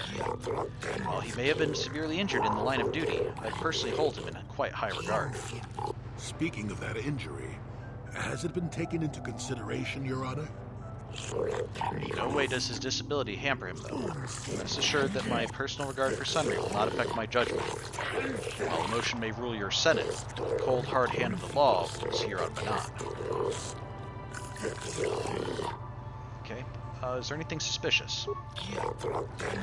Yes, there is something that has been bothering me. The medal that was found clutched in the Sith's hand. I find it most odd that such a blatantly incriminating piece of evidence would be left at the scene of the crime.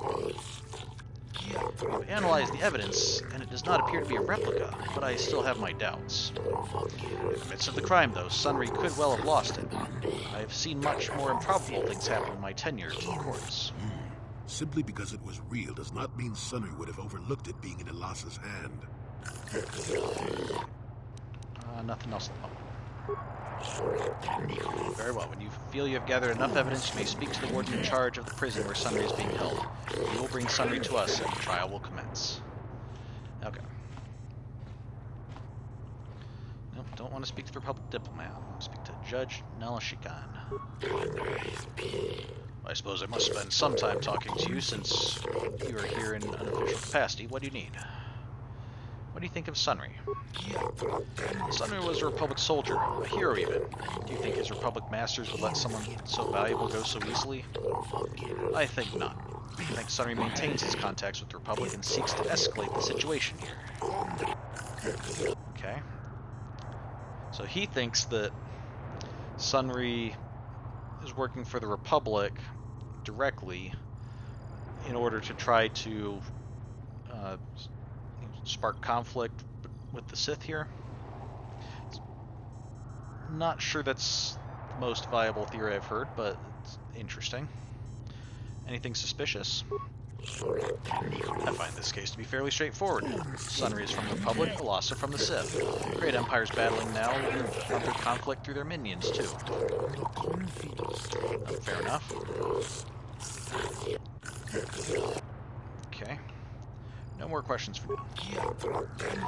Go and do not disturb me unless you have trial business to discuss. Okay, and now Joseph. Since you have been designated arbiter in the Sunry case, I shall answer questions that you might have. What do you think of Sunry?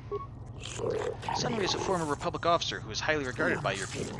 He is admired by your people here on Manan, and even seems to maintain some sort of relations with them still. If he is as capable as some of the Republic citizens still believe him to be, he is certainly capable of actions that would result in this murder. Okay. Anything suspicious?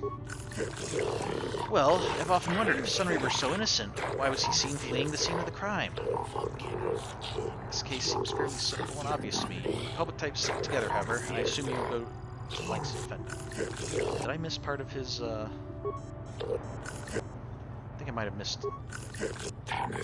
Why would he have been running if he had not committed the crime himself, or was at least aware of what had occurred? Okay.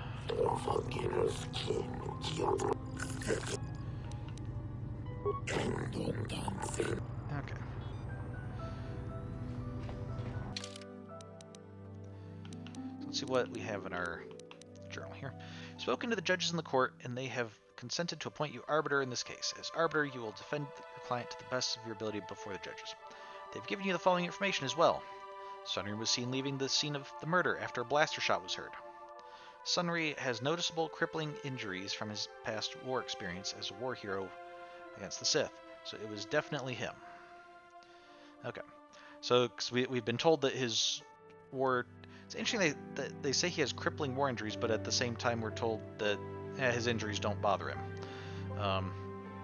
So I guess by crippling injuries they just mean like physical deformations or something that are noticeable but not necessarily... I don't know, it seems odd. This is testified to by the proprietor of the hotel where this occurred, Ignis. In the room that he had rented, a Sith woman, Alasa, was found dead, clutching a Republic war medal in her hand. There were two witnesses, besides the hotel owner. One is Glupor, a Rhodian who was staying in the next room. The other is Firith May, a gambler who was also staying nearby. The stories seem to corroborate Ignis's. Okay, so we're going to want to... since we're over here, let's see if we can talk to... I think the holding cells are around here, so let's see if we can talk to Sunry.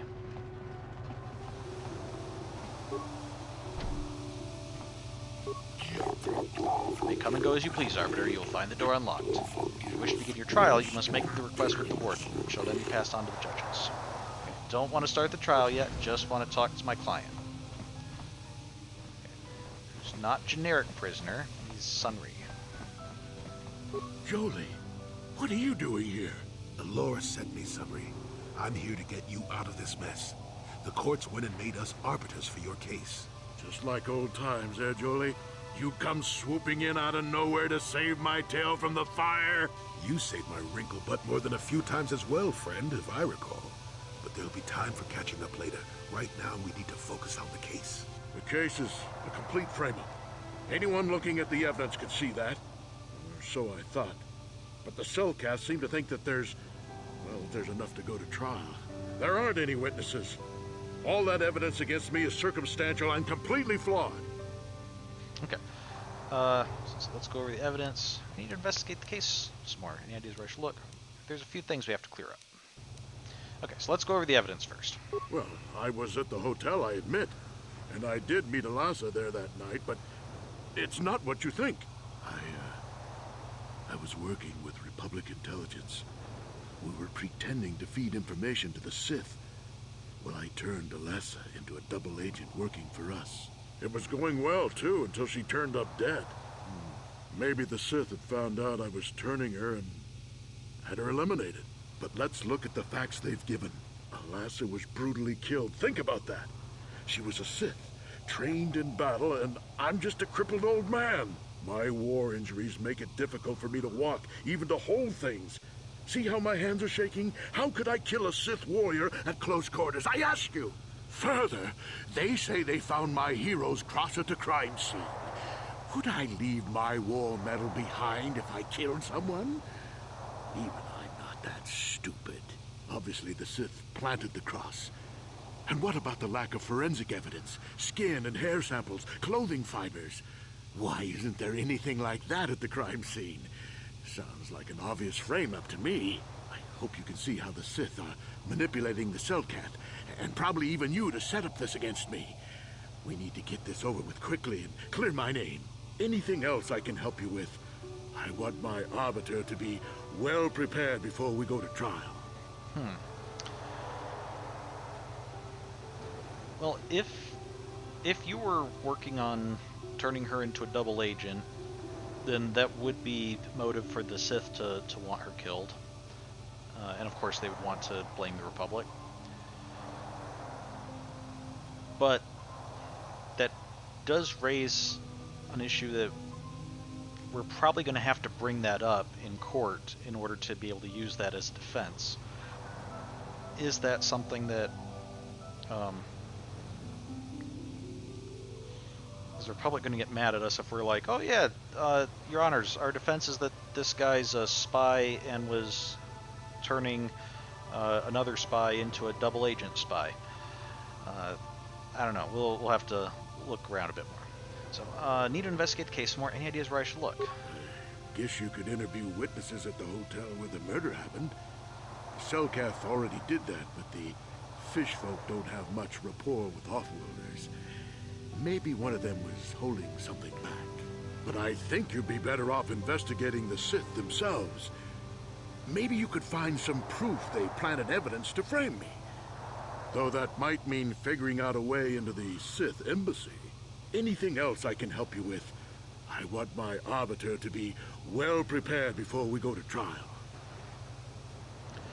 Funnily enough, I might be able to get into the Sith embassy because we do have assurances that, you know, Selkath authorities are just going to ignore anything that goes on in the Sith embassy because they're not too happy with what's been going on there. So we'll keep that in mind. Also, just as your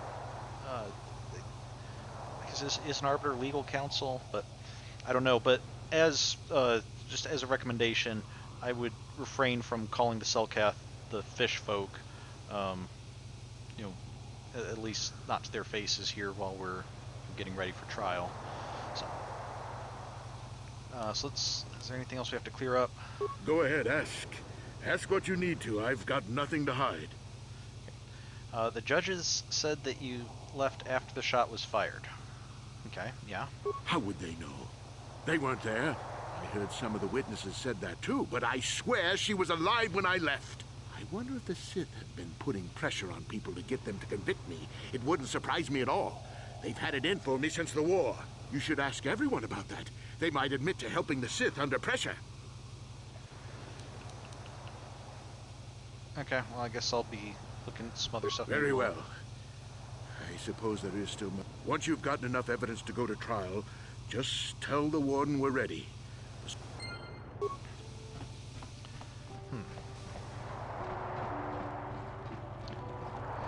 Laura, anything you can tell us? I hear you've been appointed as arbiter in Sunry's trial. My husband is innocent. Please don't let him go to jail for a crime he didn't commit. Can you tell me anything about Sunry? Sunry's... he's a cripple. There's no way he could have overpowered the Sith woman like they claim. That's true. I'd forgotten about that. Let's not forget that he would have to have been considerably older than the Sith woman.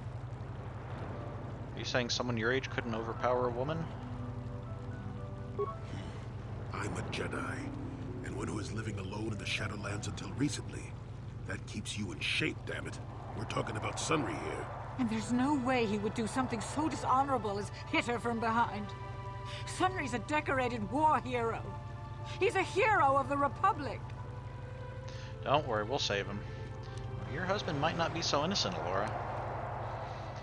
No, well, I think he's innocent. We'll do our best. Find the real evidence. That's all I ask. The real evidence will prove Sunry didn't do this. Okay. That'll probably involve... Well, no, not that way. It'll probably involve breaking into the Sith Embassy, but, yeah, we've already done that a few times. No harm in doing it a few more.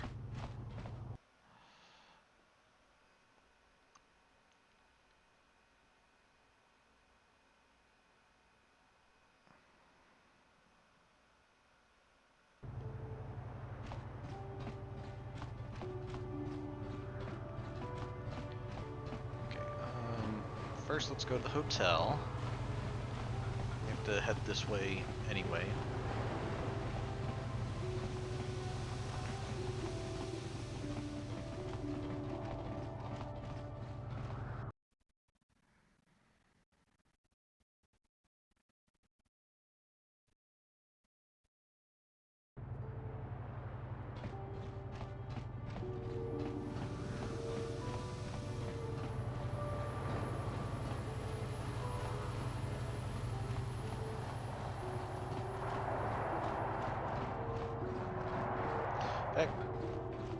Now that I know that I used to be Darth Revan, shouldn't I just be allowed into the Sith Embassy?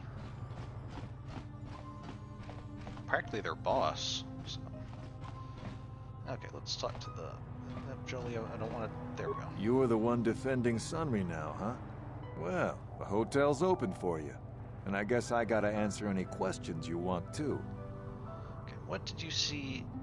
Tell me about what you saw the night of the murder. The Sith woman, Alasa, rented a room in the hotel. An hour or two later, Sunry comes in and goes to her room. A couple hours later, I hear a blaster shot and see Sunry running. He can't run good because he's a cripple, but he still was going pretty fast. I would swear he started after the shot, though. Okay. Are you sure? Could it have gone off after he left? The fact that you keep emphasizing that, you know, like, you emphasize that, maybe it's just because that's something that the Selkath kept asking, but it almost seems like you've been coached on that, like, yeah, make sure you say this. Could it have gone off after he left? No, I don't think so. I mean, it's possible, just barely, but I wouldn't say that to the court. You could testify it happened after he left. Or I could pay you 200 credits to say it. Or force persuade. You will testify Sunry left before the shot. Okay, I want to ask you something. What do you want to know? We don't want to try to like stack the courts, because that could very much work against us if it's discovered. But if we think that somebody's like lying, then it might be, you know, try to persuade them to tell the truth. But if it's just like we don't know for certain that they're lying, then we don't want to try to get involved in some big web of lies and deceit. So what do you know about Sunry and Alasa? Alasa used to rent rooms here every week or so. Then Sunry would come by a couple hours later and stay all night.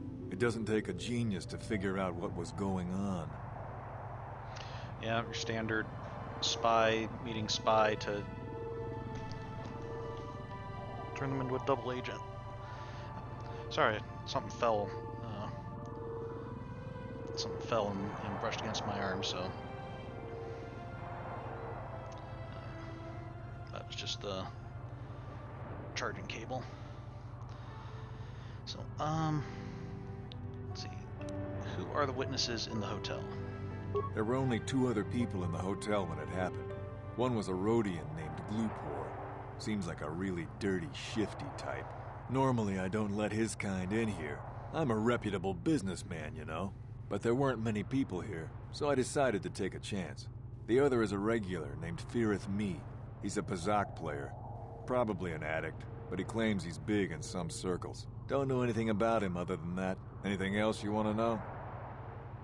Okay, no more questions for now. Well, okay. If you need anything else, I'm gonna be right here.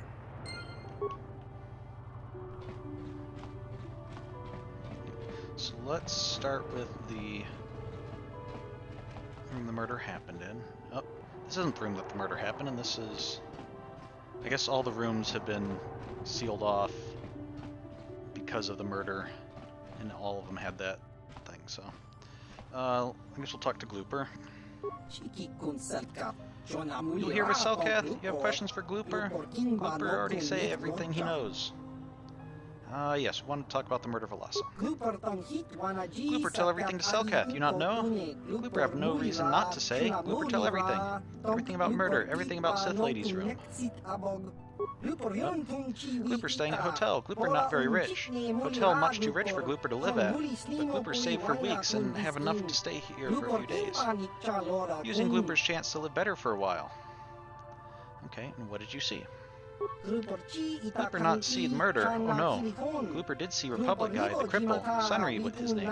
Glooper thinks. Glooper sees Sunry running away from scene of crime. Glooper sees nothing else. Nothing else at all, especially not in Sith Lady's room. What about Alasa's room? Glooper just curious to see what had happened. Glooper have no reason to go into room. No one paid Glooper to do it.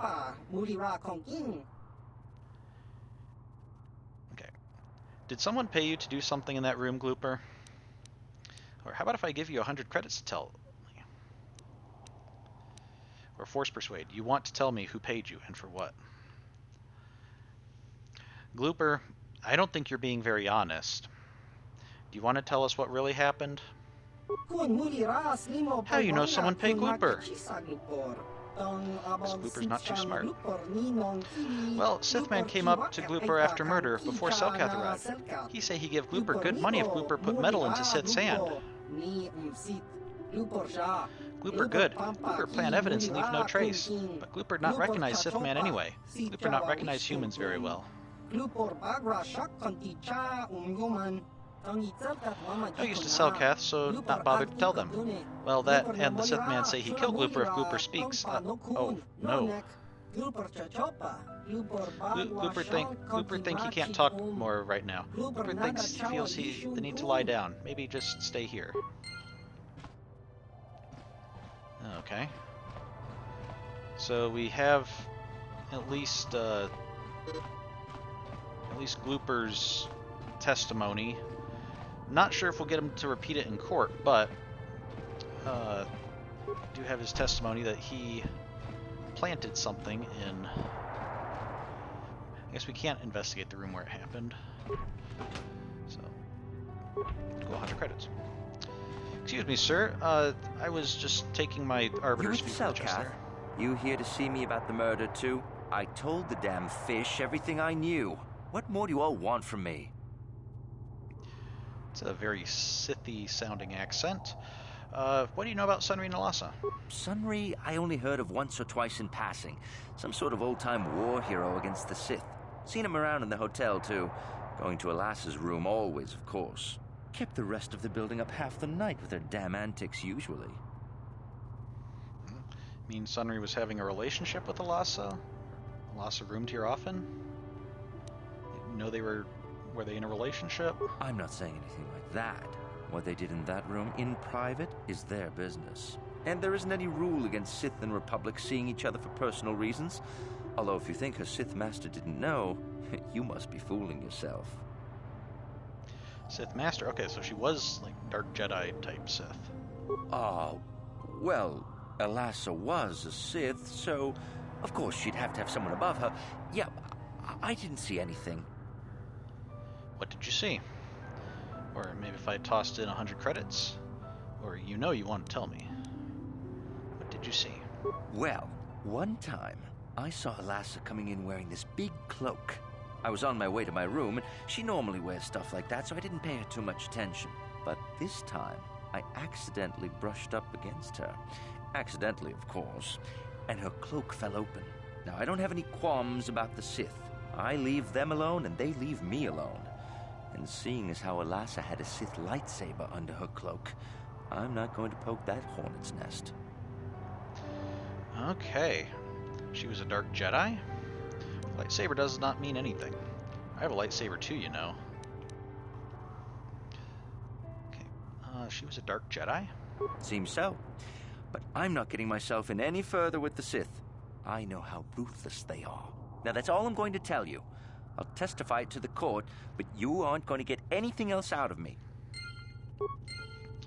Okay. Knowing that she was in fact Dark Jedi. Okay, can No we open problem. this? Got it. Okay, we can. Okay, some med pack. Kind of hoping maybe there'd be like some clues or something in here. But maybe this is the room that the crime happened and we can't do anything with that. So, okay, let's try to break into the Sith. You, Jedi, I hear you are investigating the Sunry murder trial, are you not?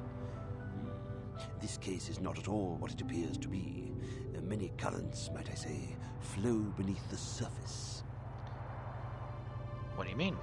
Why are you telling me this? I don't have time for this. What do you mean?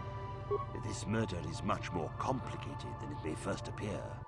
The Sunry and Elassa are proxies for their governments, and both sides want the other to fail. You can see the journey by the footprints. You understand, yes? I think so. Kinda. Huh? You're talking crazy talk. Yeah, you're almost starting to sound like Jolie. But I think I kind of understand what you mean. Dear. I'm saying they both had something to do with it.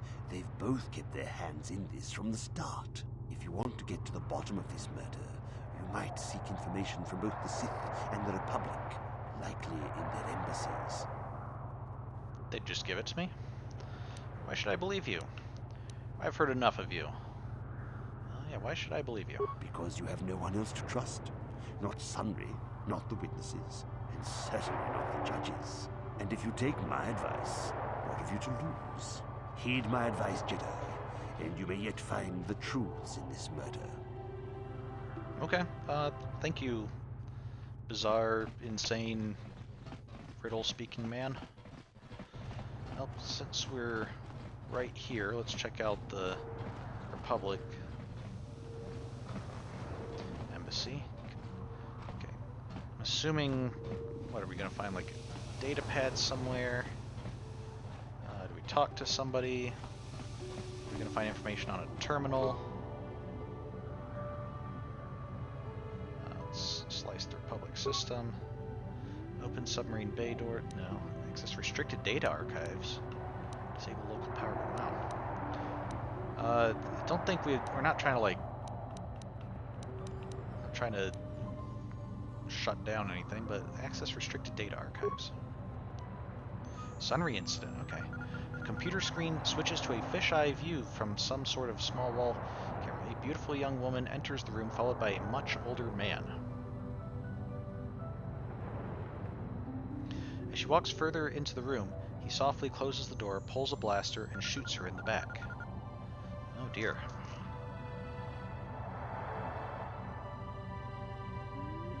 This must be some sort of secret recording of Sunry murdering Elassa. Oh dear. That doesn't sound good, because that... I mean, granted, we're not told who the people are, but that does sound like, you know, if that is Sunry and Elassa, then that makes it pretty clear. Okay, so let's see. I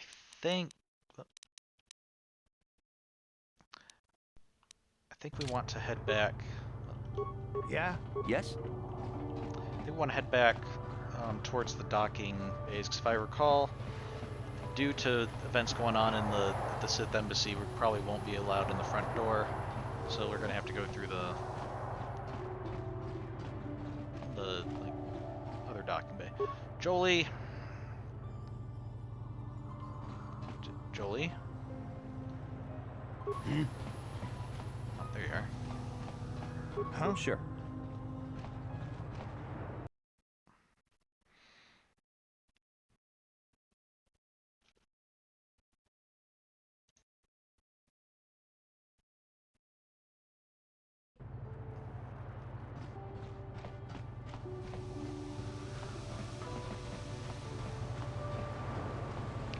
this is the way back to the docking bays.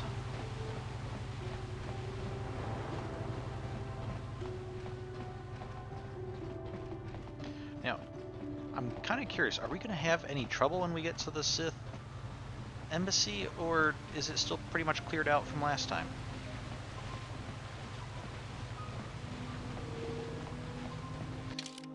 And let me go ahead and save. Make sure I'm not saving over the same file, just in case things go poorly. So that one is my save of we just started our investigation. So we'll go ahead and use game 2 until we're done with the trial.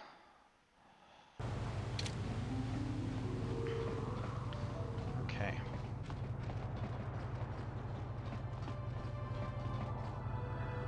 And now it's Canderous who can't keep up.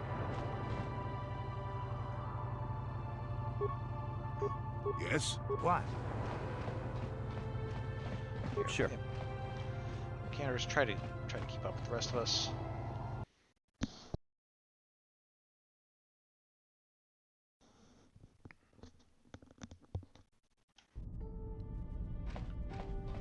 It's not that one. I think it's this one down here.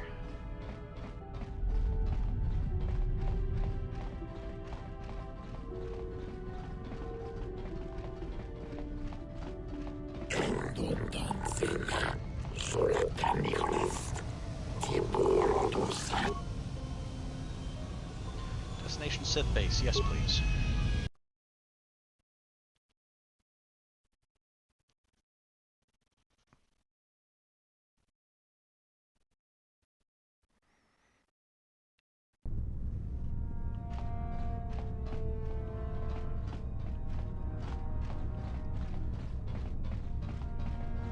The place seems fairly deserted. Okay, can we access? I thought that was a terminal there. Okay. Okay, where are the super secret files gonna be?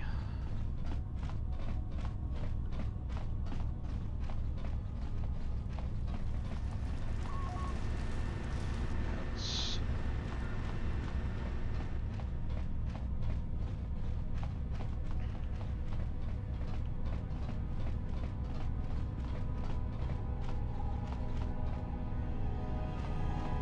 looking for a terminal or something.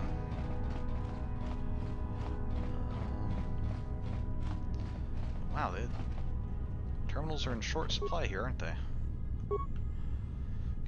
Wasn't there... There's like a large data center or something someplace, wasn't there? Or was that one of the other Sith bases we've infiltrated?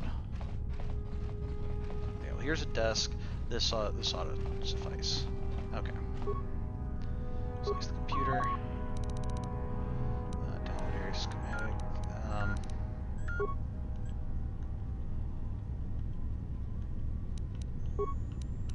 Security computer room.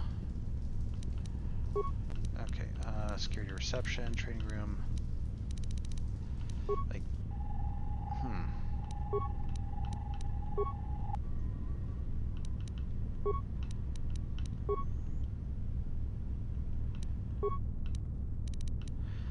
none of these rooms really seem like the type that would have...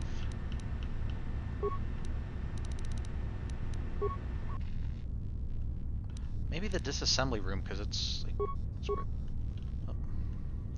that's where they had the droid they were taking apart. Maybe they'll have something else there. Okay, there's nothing further down this way, right? So these are the airlocks to protect this section. There's nothing. Maybe there's something on a data pad somewhere. And even though we've already looted the place, it's possible sometimes with these sorts of things, you know, if it were something on like a data pad, it probably wouldn't be something that you could actually find until you were on the quest, because it wouldn't necessarily want you to find it on when you're doing a completely unrelated quest and you don't even know what it's all about.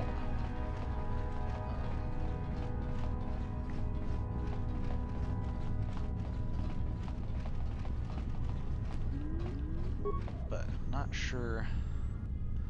People just kept saying like, oh, maybe if you go to the Sith base, you'll be able to find something out. And I say, no, you should check out the Sith embassy as well as the, the Republic embassy. And so there's got to be something here, right?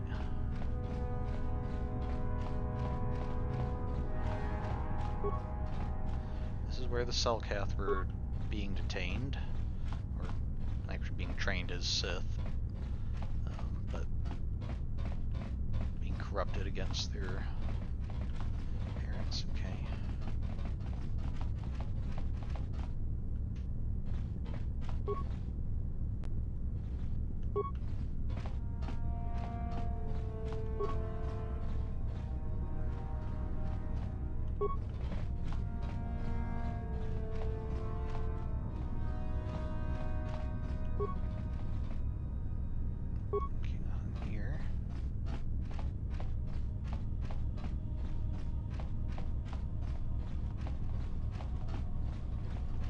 Or maybe it's like there would have been something here if we hadn't killed everybody. Like, the Sith that we talked to, we would have been able to talk to him before he died. He'd have gloated like, yeah, I'm gonna ruin your republic using that Sunri guy.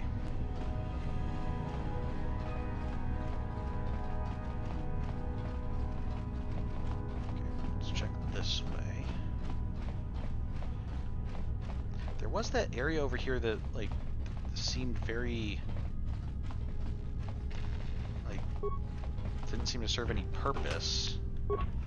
Maybe that's what,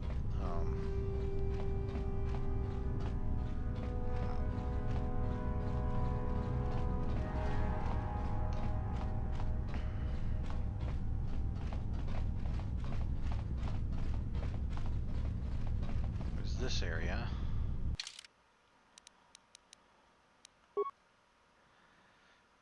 And we ran through here and there didn't seem to be anything past here before, so maybe that's what this is that, maybe there's some hidden stuff down there. Okay, this doesn't kill us anymore because we shut out everything off, I guess. But computer panel. Secret data. Stuff. Not seeing that anywhere.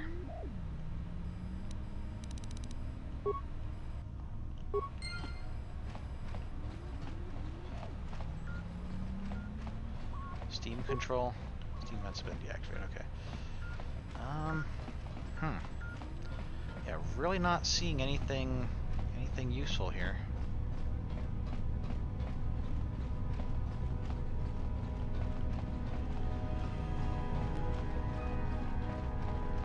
Okay,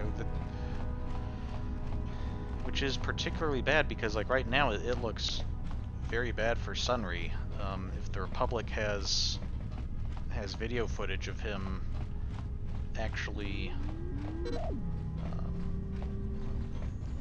shooting the Sith lady.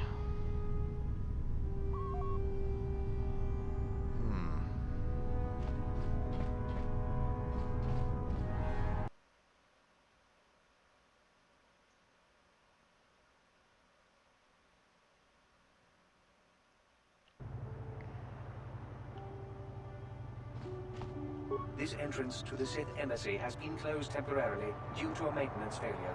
The main entrance to the embassy will reopen when the problem has been fixed. How can I get inside now? The secondary external entrance is reserved for Sith personnel only and is not to be used by visitors. Those with legitimate business with the Sith should return when the repairs have been completed. Okay. Have you heard anything about secret Sith evidence exonerating an accused murderer?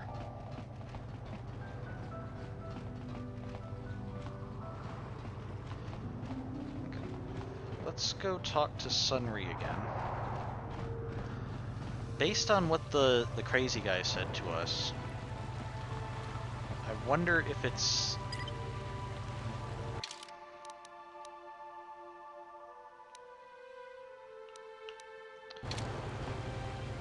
he said that like both sides are at fault, and I believe he's not talking about Sunri and Alara. He's talking about, you know, the Sith and the Republic. But I wonder if it's a case of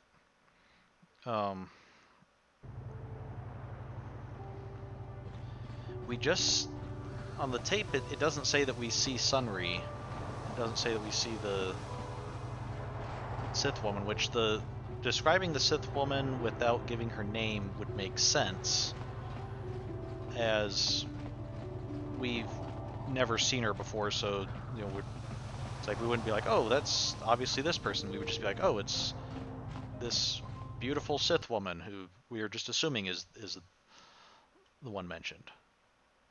But if it was actually Sunri, you would think that it would say like, we see Sunri, rather than just we see an old man.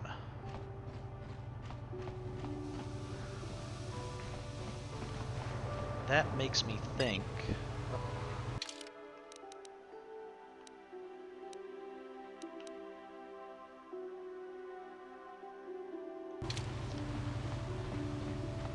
That makes me think that maybe the one who shot her wasn't Sunri, but could have been another Republic agent. Like maybe the Republic was like, oh, you know, Sunri turning her into a double agent, that's not working, we need to just off her. And so they had someone else pretend to be Sunri to kill her so that they could get rid of her. But then why would they pretend to be Sunri? This is the way over here. And why the Sith would want to blame Sunri, I can understand. But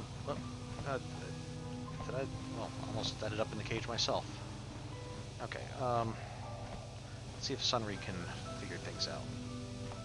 Jolie, coming to check in on an old man? I must confess, I would rather you were here to speak to the warden and begin my trial. Soon, old friend. We don't want to go to trial until we've got the whole picture. Oh, I grow weary of staring at these four bare walls. But I suppose you know what you're doing. You know, the role of arbiter cannot be taken lightly. Okay, let's... Anything else we can clear up? Go up? ahead, ask. Okay, were you and Alasa having an affair? There was a Rodian who planted evidence at the murder scene. And I know you're guilty, Sunri. I've got the Republic's data recordings. And the judges said that you left after the shot was fired. Okay, so that one we've already gone over. But, let's ask them, were they having an affair? No, what this must look like, yes. Yes, we were having an affair. I know it was wrong, but I'm a weak man. Alasa was beautiful and young. How was I to resist her charms? But I didn't kill her. I loved her. Please, I know I made a terrible mistake getting involved with Alasa, but I was going there to break it off with her. I did it, but found out later that she was dead. I don't deserve to go to jail just for having an affair, do I? You have to help me prove that I wasn't the killer. Okay, let's... Go ahead, ask. There was a Rodian who planted evidence at the murder scene. A Rodian? I didn't know there were any Rodians on Manan. Oh, except for Tyvark and this one named Glupar who was hanging around the hotel all the time. Okay, so maybe there are a whole bunch of Rodians on Manan. But what does that matter? If he planted evidence at the scene, it's a clear sign of a frame-up. He probably took all the evidence of the real killer at the same time. The evidence of a Sith conspiracy keeps getting stronger, doesn't it? I suspect there's still stuff you want to clear up. Go ahead, ask. Ask what you need to. I've got nothing to hide. Okay. I don't want to accuse you, but we do need to discuss the fact that Republic has some data recordings. So the truth is I never meant to kill her, you know. When I found out she was a Sith spy using me to gain information, that something inside me just snapped. She didn't know I had found out. So I waited until she fell asleep. And then I killed her. Simple, really. But once I realized what I'd done, I panicked. I contacted those spies from the Republic to help me. I found the illegal monitoring device that the Sith had planted in the room, altered its recording to hide my part in it, and cleared up the evidence. I figured that was the end of it. But the Sith found out the truth, didn't they? You should have known the truth would come out eventually.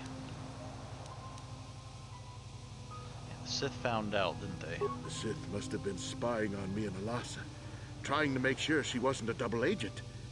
They must have seen the Republic spies getting rid of all the evidence. So they planted their own evidence. Alasa must have stolen that hero's cross from me long ago and given it to her Sith masters like some kind of trophy. I just thought I'd misplaced it. But when the cross turned up on her body, I knew the Sith had put it there. So, now you know the whole story. What are you going to do? You're guilty, Sunry. Confess. I don't know. I won't betray your secret. We'll go on with the trial. Now, as much as we might not like the Sith, Sunry, you need to confess. You're guilty.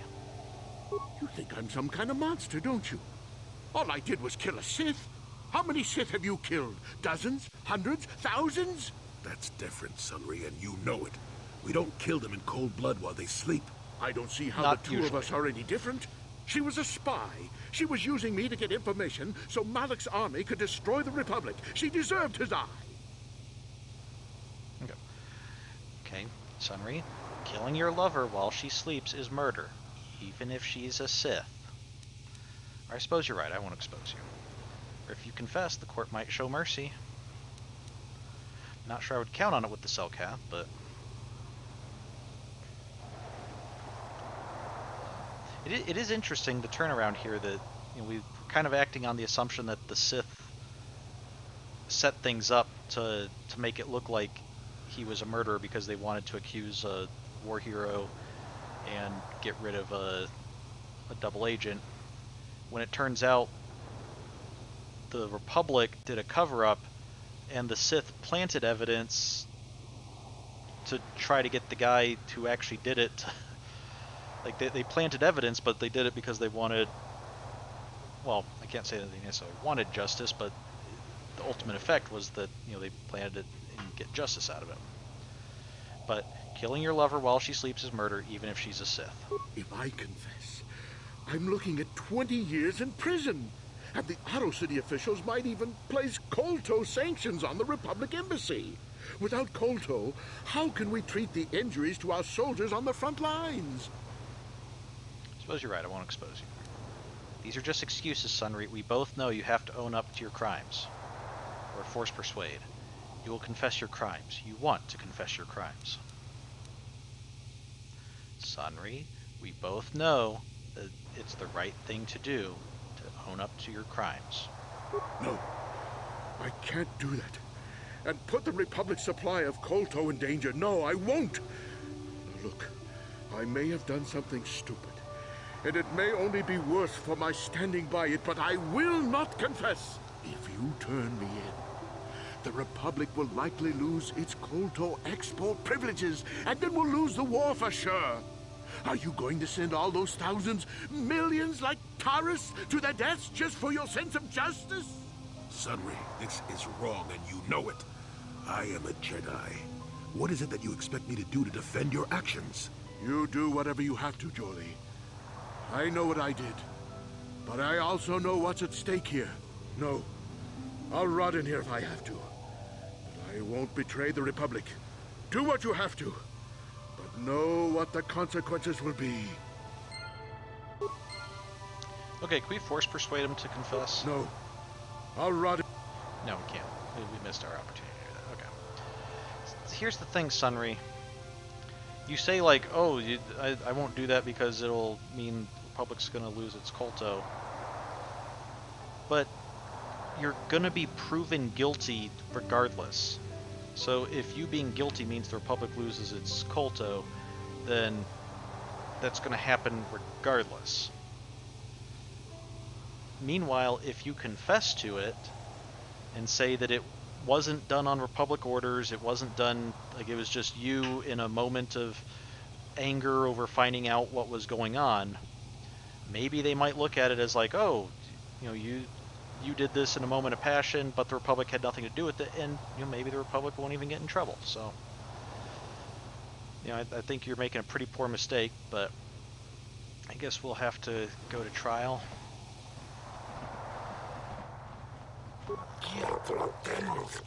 So, you were the arbiter in the Sunry Alasa murder case then. Hope you are as impartial as the office is traditionally supposed to be.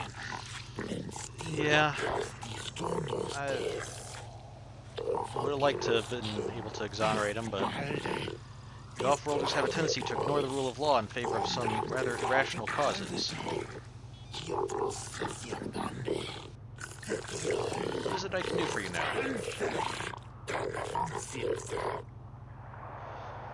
Here to see the prisoner Sunry. What do you know about the murder of Alasa? I want to begin Sunry's trial now. Well, might as well just ask you what you know about the murder. Sunry is from the Republic. Alasa was from the Sith. They kill each other all the time. What more is there to know? Unfortunately, that's how Sunry saw it. As to the details, that is for the judges of our courts to decide. Yeah, we're ready to begin the trial. Are you certain, human? Once the trial has begun, it cannot be stopped. Once judgment is given, the case can never be reopened. You must be certain your investigations are complete before you request a trial. This is the role of the arbiter. Are you certain you wish to begin the trial now? Yes, let's begin the trial. Are you deaf, Flipperhead? Let's get this trial over with. Actually, I've reconsidered. I don't want a trial just yet. No, let's start the trial. Very well, I shall advise the court we will begin immediately.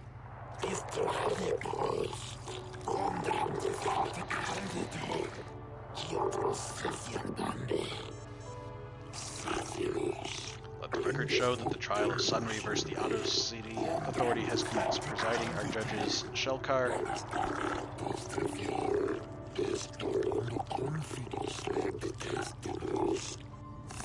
Josa,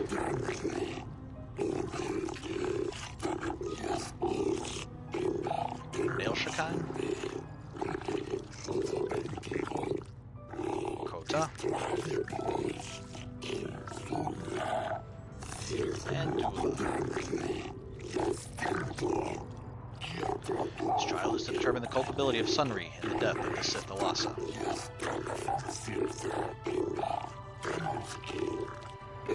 Representing Sunry in his defense is a member of the Jedi Order. Do you have any opening statements?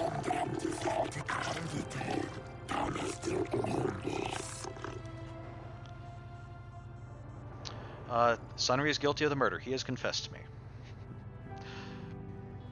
Okay, interesting opening defense. Sunry is guilty of the murder. I have this recording as proof. You will find Sunry innocent. I will find Sunry innocent. I have no comments at this time.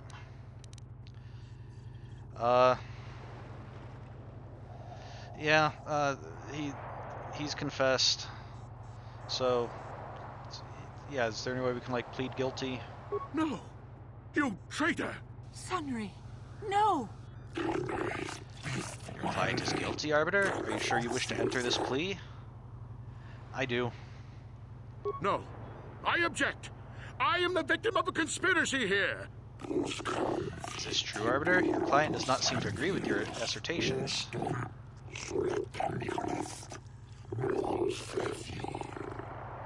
The position of Arbiter is to defend your client. Therefore, in spite of your personal feelings, you must do so to the best of your ability. The trial will proceed on schedule.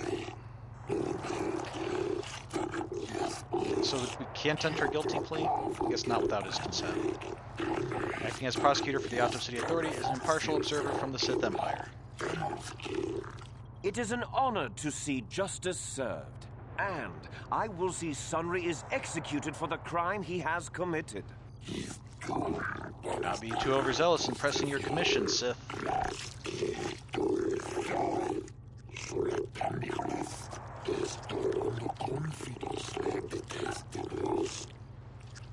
The first matter of business is the presentation of a sworn testimony by the proprietor, Ignis, of the hotel where the murder occurred. What is the testimony you wish to give us?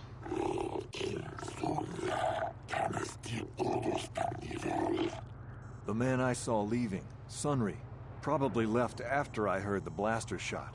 The guilt of the accused is apparent even this early in the trial. Know your place, Sith. This is important evidence. The court will keep this in mind near the top of the list of pertinent facts.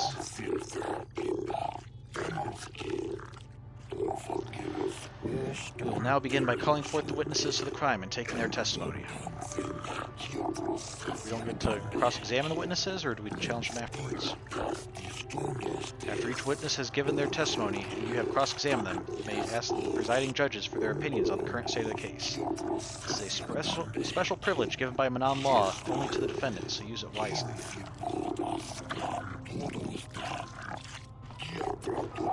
First witness is Firith. The prosecution will question the witness first. You are Firith Me, the well-known Pazak player. I wonder if we can trust the word of a gambler as reliable testimony. Objection, Your Honors. Do not undermine the witness. I object.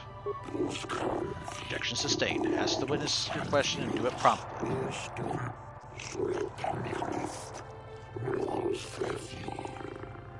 Of course, Your Honor. Firith Me, what did you see the night of the murder? Well, I came out into the hallway after hearing the blaster shot and saw Sunry over there limping down the hall out of the building. A very obvious point, Your Honors. The accused was seen leaving the scene of the crime after the blaster that killed Elassa was fired. Pertinent point, prosecutor. Now the defense's turn to cross-examine the witness.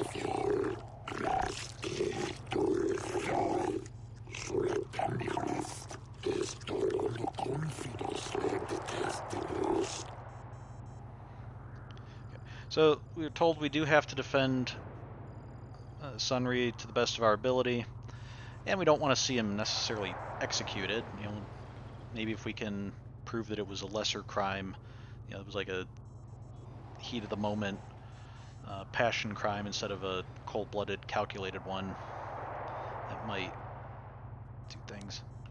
It will also be kind of interesting if we can just by pointing out the incidents, if maybe the Sith overplayed their hand and maybe Sunry will get off without us having to lie at all, just because they're too incompetent to actually pull it off properly. Did you actually see the murder happen? Or was the metal left at the crime scene not a little too obvious? Not the question for this witness. Or how could Sunry have harmed her if he was a cripple? Elassa is a dark Jedi, isn't she? This is the pertinent point here. Yes, from what I could tell. She carried a lightsaber under that cloak of hers. Objection! That doesn't prove she was a Jedi. No, this piece of evidence is very important. It establishes the character of Elassa and perhaps her intent in dealing with Sunry. Do you have additional questions?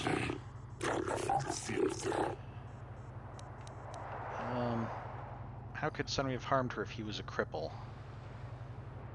I mean, it's obvious, you know, having a bad leg doesn't mean, because he was limping, doesn't mean that he couldn't fire a blaster, but maybe we'll be raising the point of that she was still very strong and in her prime. Well, he was moving pretty fast running away, but yeah, I mean, how could he kill a Sith warrior in combat? I don't know for sure. Not think less of Sunry because of his handicap. He is fully capable.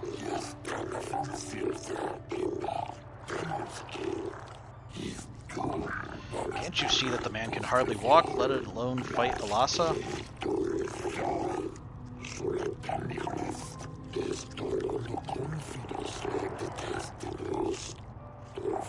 As is enough for now. We will deliberate on this later in private. Do you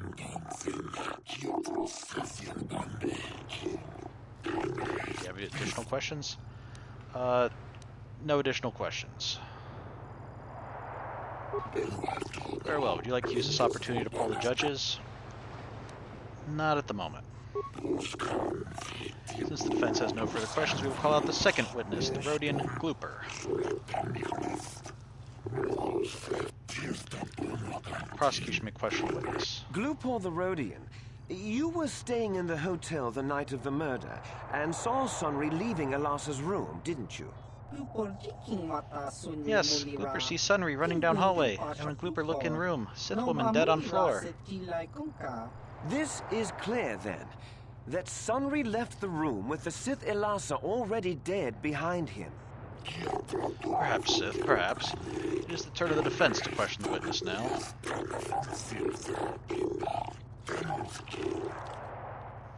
Okay, isn't the metal at the scene too obvious a clue? Do you really think a cripple could have... Did you plant the metal on Elassa? Glooper. Don't do it, Glooper. Prosecution will be silent. What is it you wish to say, Glooper? Glooper paid by Sith to plant Lies! medallion. Slander! I object! You're certain of this, Glooper? Glooper certain. This new evidence puts the entire case in a new light. Do you wish to ask the witness anything else? No additional questions, Your Honor. Would you like to poll the judges at this time?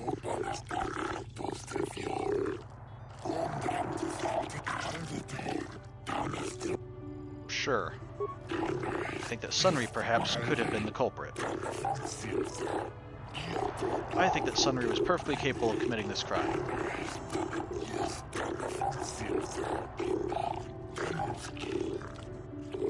I cannot make my decision on what I've yet seen.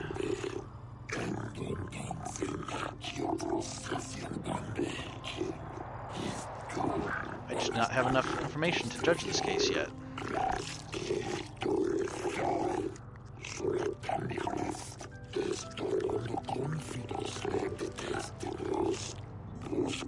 I cannot tell yet if Sunry killed Elassa, but I am confident it will be proven.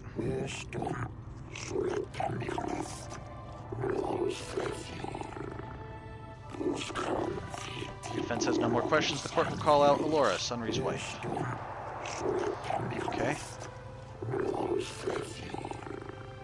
You, Elora, are Sunry's lawful wife. Your husband was a hero in the last war between the Sith Empire and the Republic. He was crippled in that war. Do you not believe he'd blame the Sith for his injury? Yes. I guess he would. And there you have motive. Sunry seeks revenge on the Sith for what they did to him and killed Elassa. A supposition for now, prosecutor. Does the defense have any questions for the witness?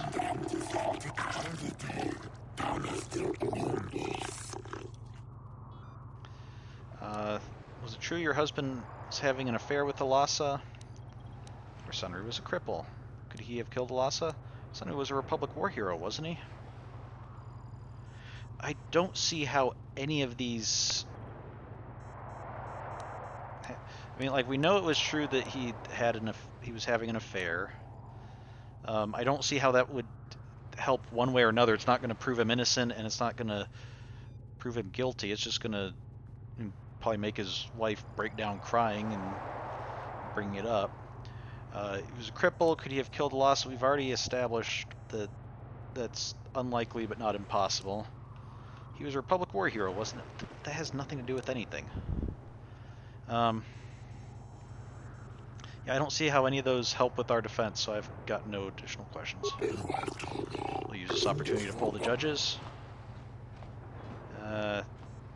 Sure. Let's see what they... Could have been the culprit, perfectly capable. Evidence weighted against Sunry. Sunry would seem to have done something deplorable. Okay. And... I wish to call forth Sunry himself, Your Honors.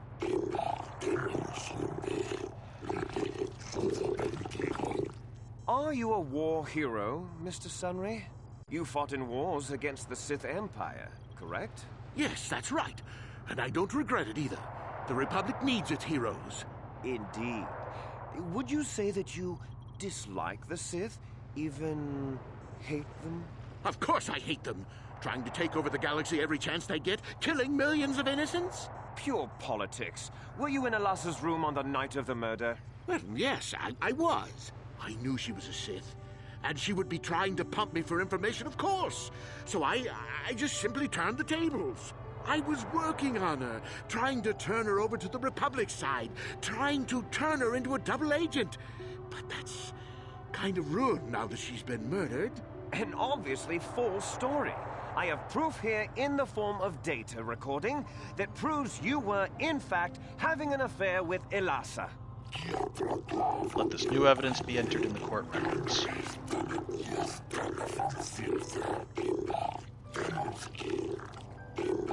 So be it.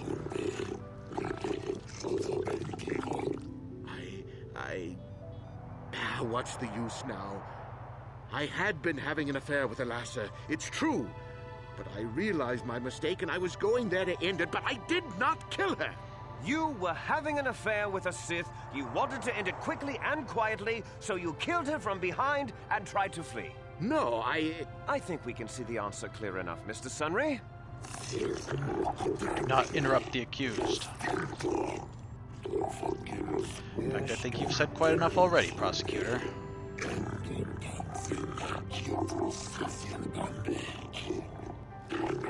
Do you have any question to ask the accused, Arbiter?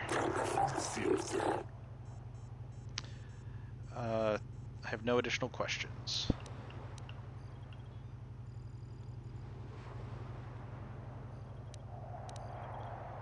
Okay, let's see. Elassa was a Sith spy, wasn't she?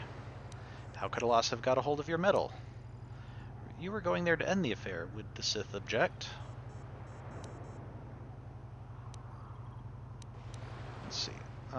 She was a spy, wasn't she? Of course she was. Why would a young, beautiful Sith woman get with an old cripple like me? You're not helping yourself, Sunry. You only give reason why you might kill her.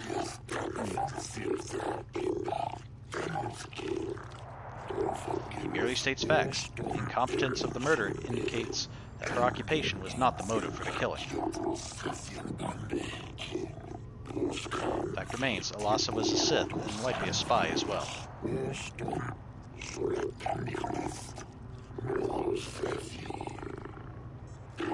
there anything else you wish to ask? I was kind of hoping maybe the fact that she was a spy might be like, oh, so she put him in some sort of danger, and it was totally self-defense. How could Elassa have got a hold of your medal? I don't know. The medal had gone missing some time ago. I never found out what happened to it. It's possible the Sith had stolen it and had it planted on the body. We've already Supposition, Your Honors? True, but it does have merit and deserves consideration. Is there anything else you wish to ask? You were going there to end the affair. Would the Sith object? Yes, I think they would. They wouldn't want to lose one of their sources, even though I didn't give them anything. They might have killed her for her failure. Or they might have thought she'd turn against them or something like that. The Sith Empire is not the barbaric institution you portray it to be. Silent, prosecutor. This is a valuable point that lends some credence to your defense, Arbiter. I've no additional questions. Will you use this opportunity to pull the judges? Sure. Yeah, Sunry perhaps could have been the culprit. Perfectly capable. Weighed against Sunry. Okay. Sunry's obviously guilty of killing this. Okay, the judges are pretty solidly against him. Witnesses have been called forward and questioned by both prosecution and defense. The prosecution will now present in closing its summary of the pertinent facts of this case.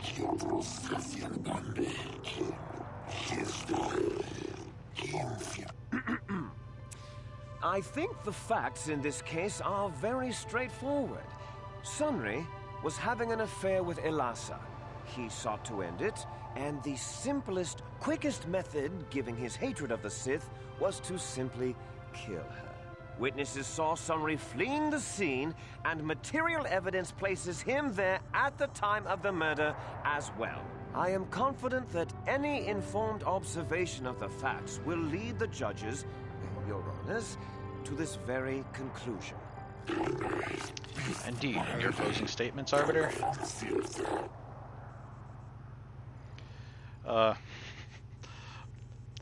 I do think that us outright declaring him guilty at the beginning of the trial may have influenced the judge's decision a little bit.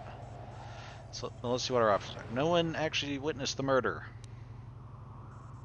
Okay, we saw how small that hotel is. There's no way anybody could have gotten in without... Like, it would have to be the person leaving the room. Sunry was a cripple and couldn't have killed her. The Sith are obviously evil and set this up. Sunry was ending the affair, so the Sith killed her. Alasa was a spy, and the Sith are framing Sunry. Or my arguments are complete.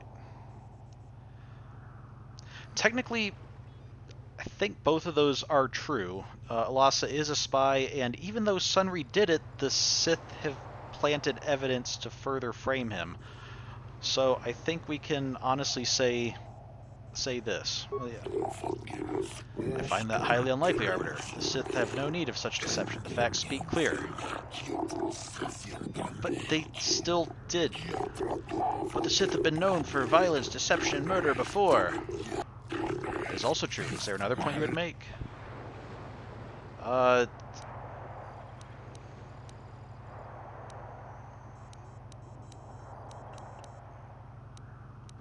Any of the rest of these would... I mean, no one actually witnessed the murder, I guess. Truth. Probably irrelevant, but truth. Well, that doesn't mean a thing. He was there, running from the room. If you speak out of turn again, you'll be forcibly ejected from the court. The Arbiter speaks a valid fact. Okay. Maybe I should have been pressing at that point a little harder. So, he was a cripple and couldn't have killed her. Well, I mean, but he could have, because he did, so that would be a lie. The Sith are obviously evil and set this up. Well, they are obviously evil, and they did set it up, so he's part of it, so we could go with that. Sunry was ending the affair, so the Sith killed her. No, that would be a lie. So we'll try just flat out accusing the Sith of evilness. Objection! The Arbiter is allowed an opinion as well as you, Prosecutor. No matter how erroneous. Or truthful. Okay, that's pretty much my entire arguments.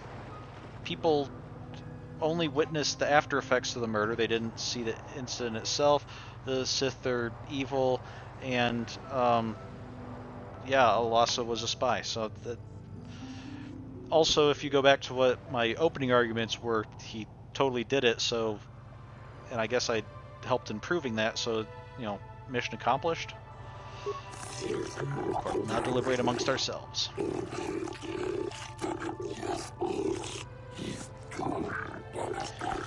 The court hereby finds Sunry guilty of the murder of the Sith Alasa.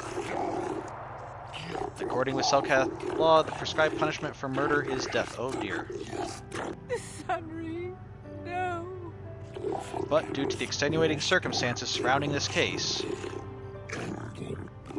and to not provoke additional tension between the Sith and Republic elements within Otto City, the sentence is commuted to a life term in the Otto City prison. No, Your Honors. I demand the death penalty.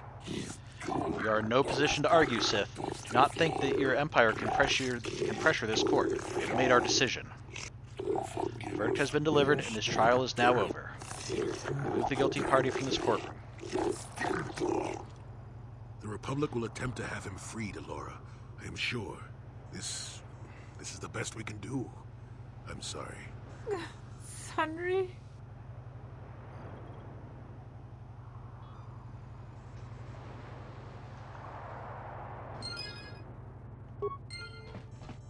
Okay, will you guys talk about the case at all? The task with the courts has been completed, human. You have fulfilled your role as arbiter to the satisfaction of this court. Should you have any other grievances you wish to present, give them to the judge on duty at that time. Okay, so they don't want to talk about it. Okay, so little disappointed we couldn't get Sunri off, but you know, at the same time, it was kind of his fault for committing murder in the first place. And then we did counsel him to confess, and he didn't want to. If he had, it might have, you know, maybe he would have only gotten a few years in prison.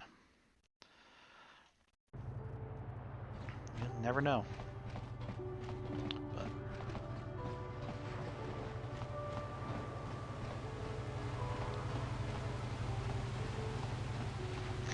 I do find it interesting the way that works out, that they managed to make the Sith both correct and still scumbags at the same time.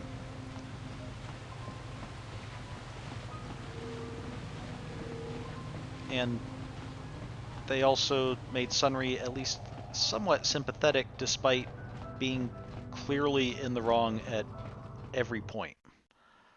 So.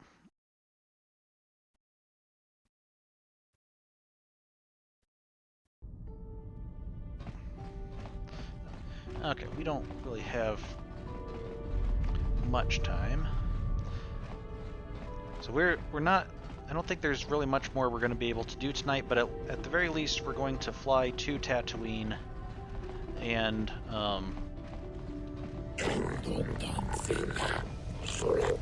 so we'll be there, and next time we'll help Canderous. We'll watch Canderous in his duel, and then we'll finally move on to Korriban, where let's see, what all do we have at Korriban? We've got a star map to find, and we need to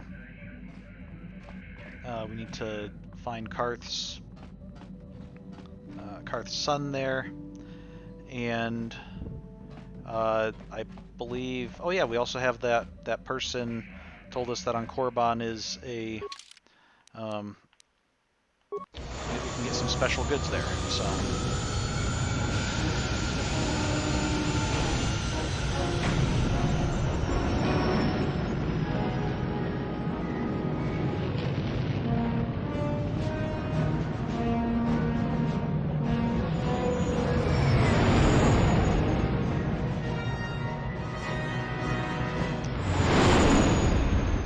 Are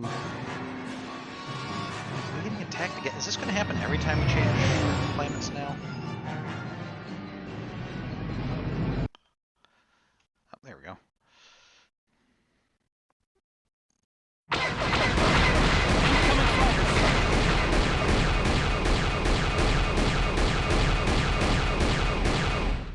What is this all over the windshield? Is this scratches or hair?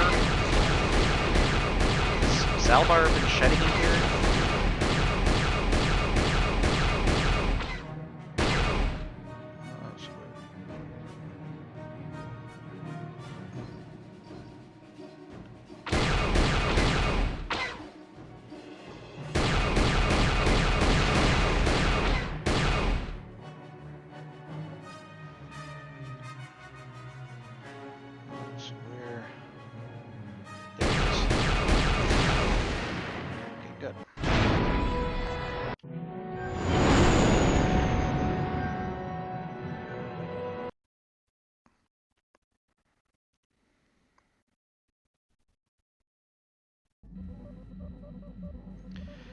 Okay, so with that, we'll call it a night.